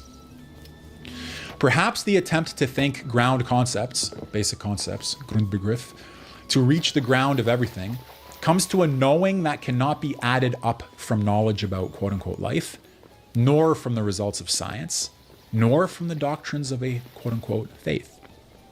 Presumably also an individual can never invent such a knowing, again, it's not something we make, from the fortuitousness of his abilities and endowments. It's not a product of our creative genius. He can foist such knowledge neither upon himself nor upon others by decree. The relation to the essential, wherein historical man becomes free, can have its origin only within the essential itself. So we're going to continue. Readiness for the originary, the incipient, and the knowing better of historiological consciousness. Many brilliant passages to come. Let me just pause for a minute. It's been half an hour. What we're doing is going through the introduction of Martin Heidegger's lecture called Basic Concepts, which I've always wanted to teach and discuss with you because it has so many brilliant and profound formulations. Just give me a second.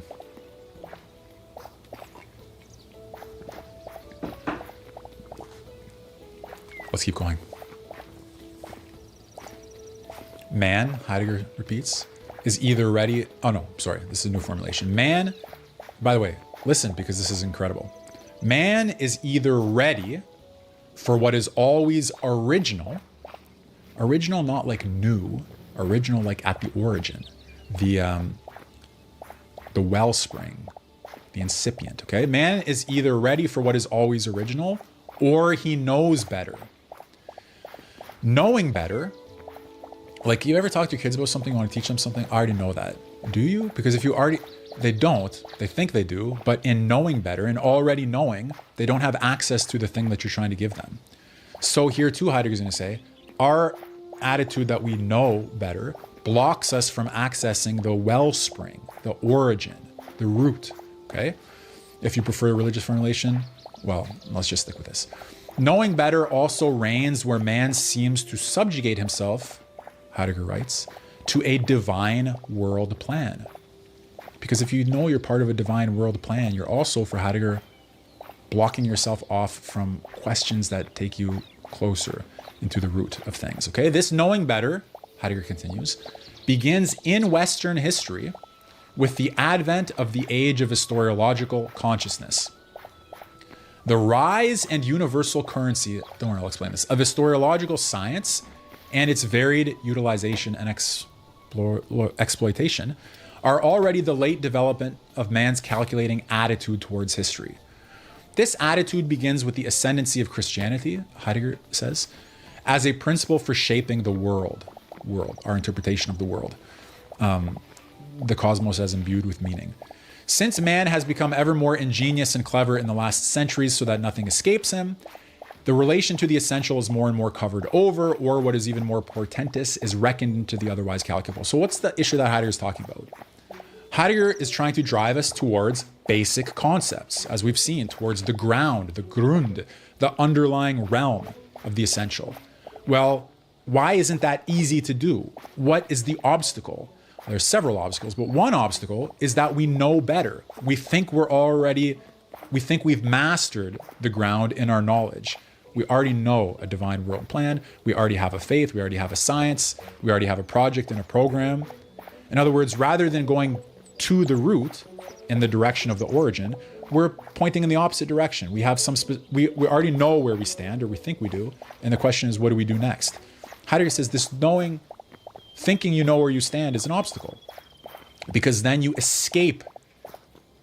The essential escapes you. And moreover, you begin to treat it like a marketplace of ideas. Calculation, buying, selling, trading, manipulating, reckoning.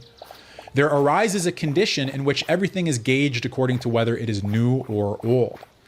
Heidegger is always trying to teach us, don't just think about history as a timeline where you're in the now, before you is the older, okay, so that everything that's past is old.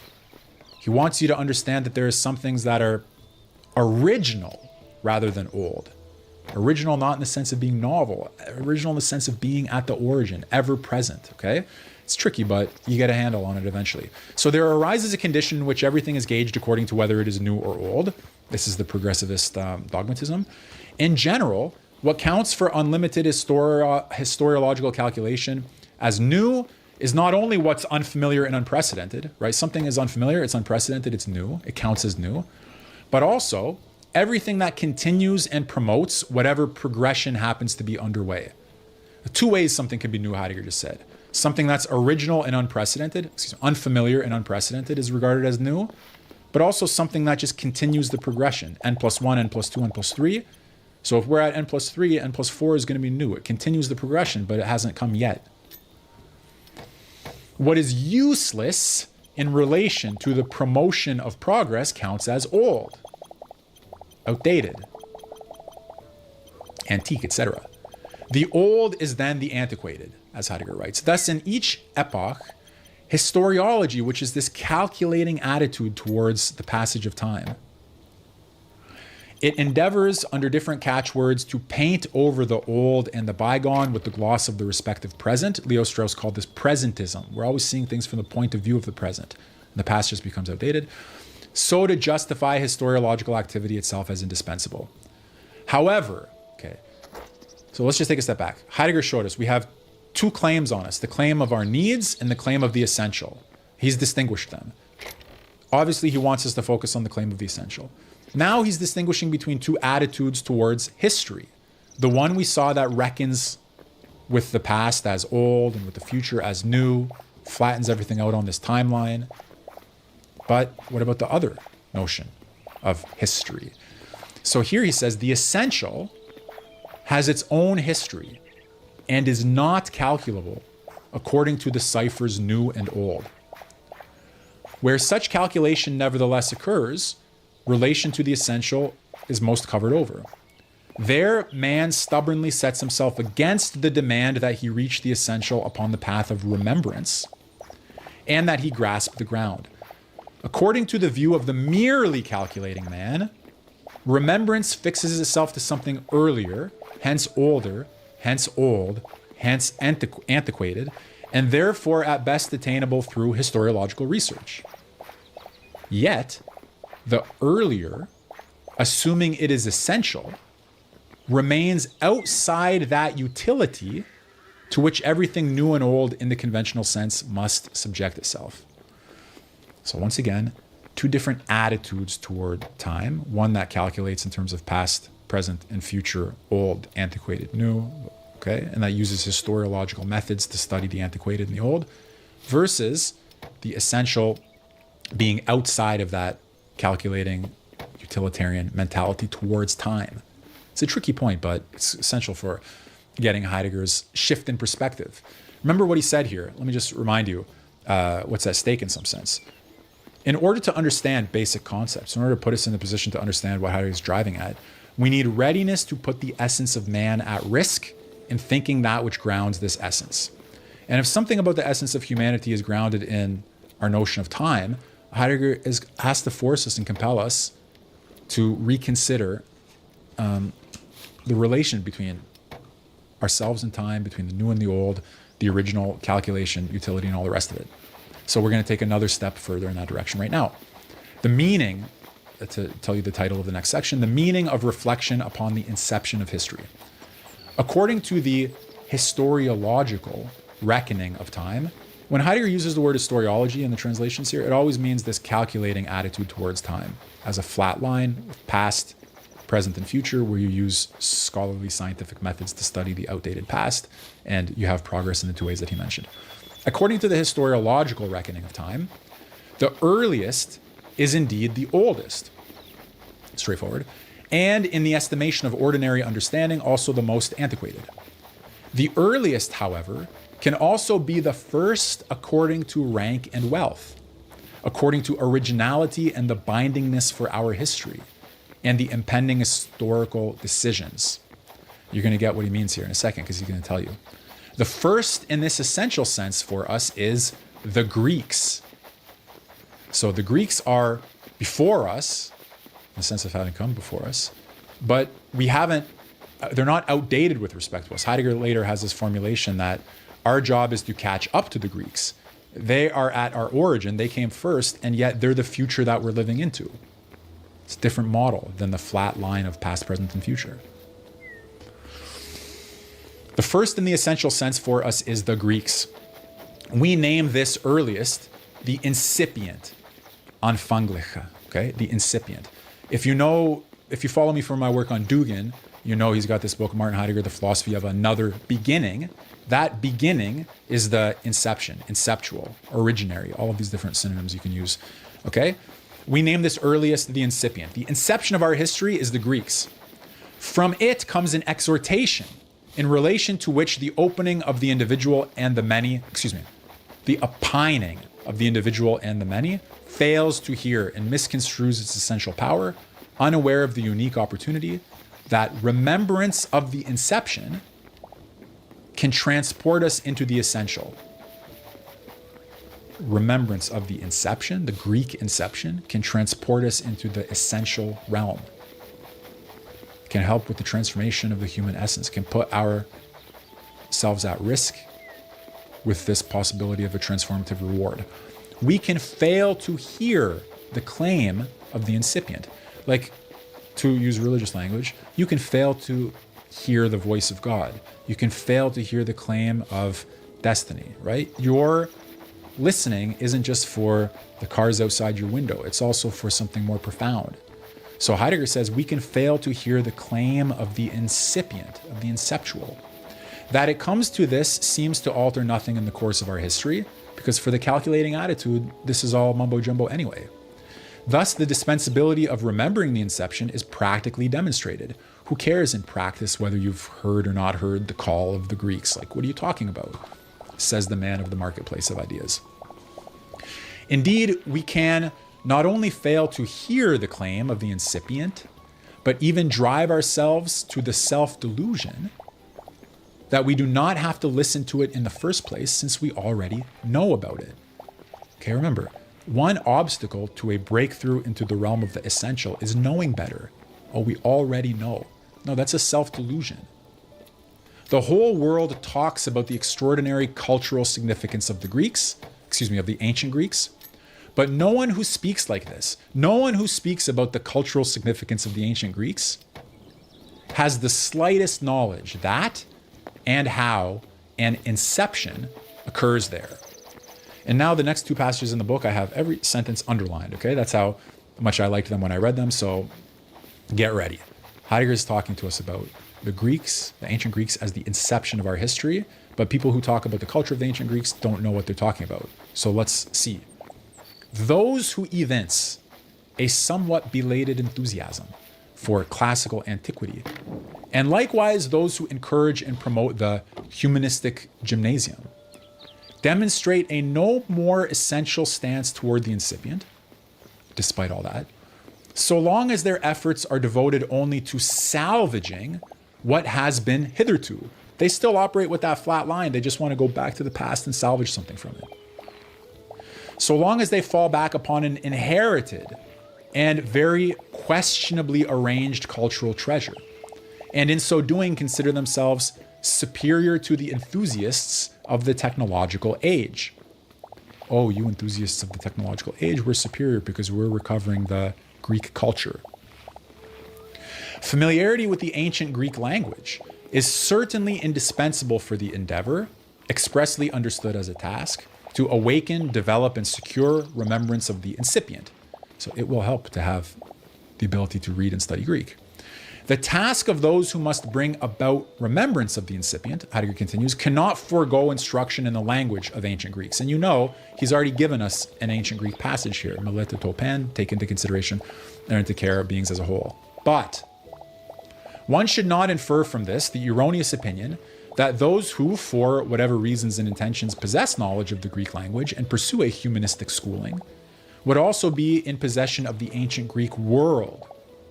Not all of those who study at a humanistic gymnasium, nor all of those who teach there, nor all of those who train these teachers at the university have already, by reason of that fact, a knowledge of the inception of the essential in Western history and that means of its future. In other words, Heidegger is saying, you might speak perfect ancient Greek. You might have read all the ancient Greek texts in the spirit of a humanistic education, but if you are still like the prisoner in Plato's cave, either he sees the shadows or there's a conversion of the soul. Same with Heidegger. Either there's a calculation with history as old cultural artifacts and relics of some possibly, utility, or there's an essential transformation of the human being where something has genuinely clicked at that ground level. How many Germans live, in quotation marks, who speak their mother tongue effortlessly and yet are unable to understand Kant's Critique of Pure Reason or one of Hölderlin's hymns? Hence, whoever has mastered the Greek language or has some acquaintance with it by accident or choice possesses not the least proof thereby that he's able to think according to the thought of a Greek thinker. By the way, in my opinion, this applies to Heidegger as well. Someone who speaks perfect German might have no access to Heidegger, and someone who speaks no German might have essential access to Heidegger, okay, on Heidegger's own terms. For it could be that he does not let himself get involved with questions in the first place, since he imagines himself, perhaps as an adherent of religious faith, to be in possession of the truth. If you think you already know, if you know better, then you don't have that drive towards the essential understanding. In such cases, which are not at all rare, passion for the classical and for humanism is even more fateful than naked ignorance of this cultural treasure, quote unquote. Love of antiquity. I just ask you to apply this to today's situation. By the way, I know a lot of people who are engaged in this type of thing. I personally respect them. I wish them success. In some cases, I'm even working with them. But consider what Heidegger is saying. Love of antiquity is then a pretext for striving to evade every decisive reflection. Readiness to confront the inception of our history thus remains more vital than any knowledge of languages. You should still learn languages, okay? But readiness to confront the inception of our history remains more vital than any knowledge of languages. This means readiness to confront the essential, which as a decision is projected ahead of this history at its inception and is its ground. Okay, so the Greek beginning of philosophy is our future, or we don't have one. Readiness to confront the inception can originate as genuine only from the necessities of the history into which we ourselves are placed. When we cast aside reflection upon the necessary, that's what I call for poetic purposes the marketplace of ideas, and insist we are in possession of the truth, all remembrance of the inception is impossible. Again, if you think you know, you've closed the door. And where such remembrance does seem to be fostered, it is only an evasion of what is worthy of question and a flight into the past. That's an important problem for Heidegger. He's got to get us around those things. He's got to get us around knowing better and around the cultural ornamentation of an interest of a humanistic kind in the ancient Greeks, which also doesn't get you anywhere essential. The measure of whether remembrance of the inception is genuine can never be determined from an interest in reviving classical antiquity. It's not like Strauss said, mere antiquarianism or something, but only from a resolve to attain an essential knowing that holds for what is to come. This knowing need not even concern the inception of our history at first. So we're not just making ourselves more culturally literate. We're digging into a deeper realm. The test, however, of whether we are merely collecting information, whether we are merely taking bygone cultural aims as a pretext for thoughtlessness, or whether we are willing to set out upon the path to reflection, this test we must put to ourselves. To this belongs inner freedom, but also the opportunity to experience, first of all, how such reflection proceeds and what it entails. This is a lecture course, okay? Heidegger's lecture course on basic concepts. Pretty amazing. It's a real privilege to be able to have it in book form. It must have been life-changing to be there in person. By the way, those of you who have just tuned in, we're reading Martin Heidegger's Basic Concepts. Not going to do the whole book, obviously, but I wanted to walk you through the introduction. So section F here, the goal of the lecture. Reflection as preparation for confronting the inception of our history. By the way, like the video and all of that if you're getting value from it. This lecture aims to provide the opportunity, Heidegger says, for such reflection or experience. So he's just said, I want you to reflect in a way that gets you into the realm of the essential, and that's what I, Heidegger, am aiming to do with this lecture. You should think according to and along with what is here thought forth.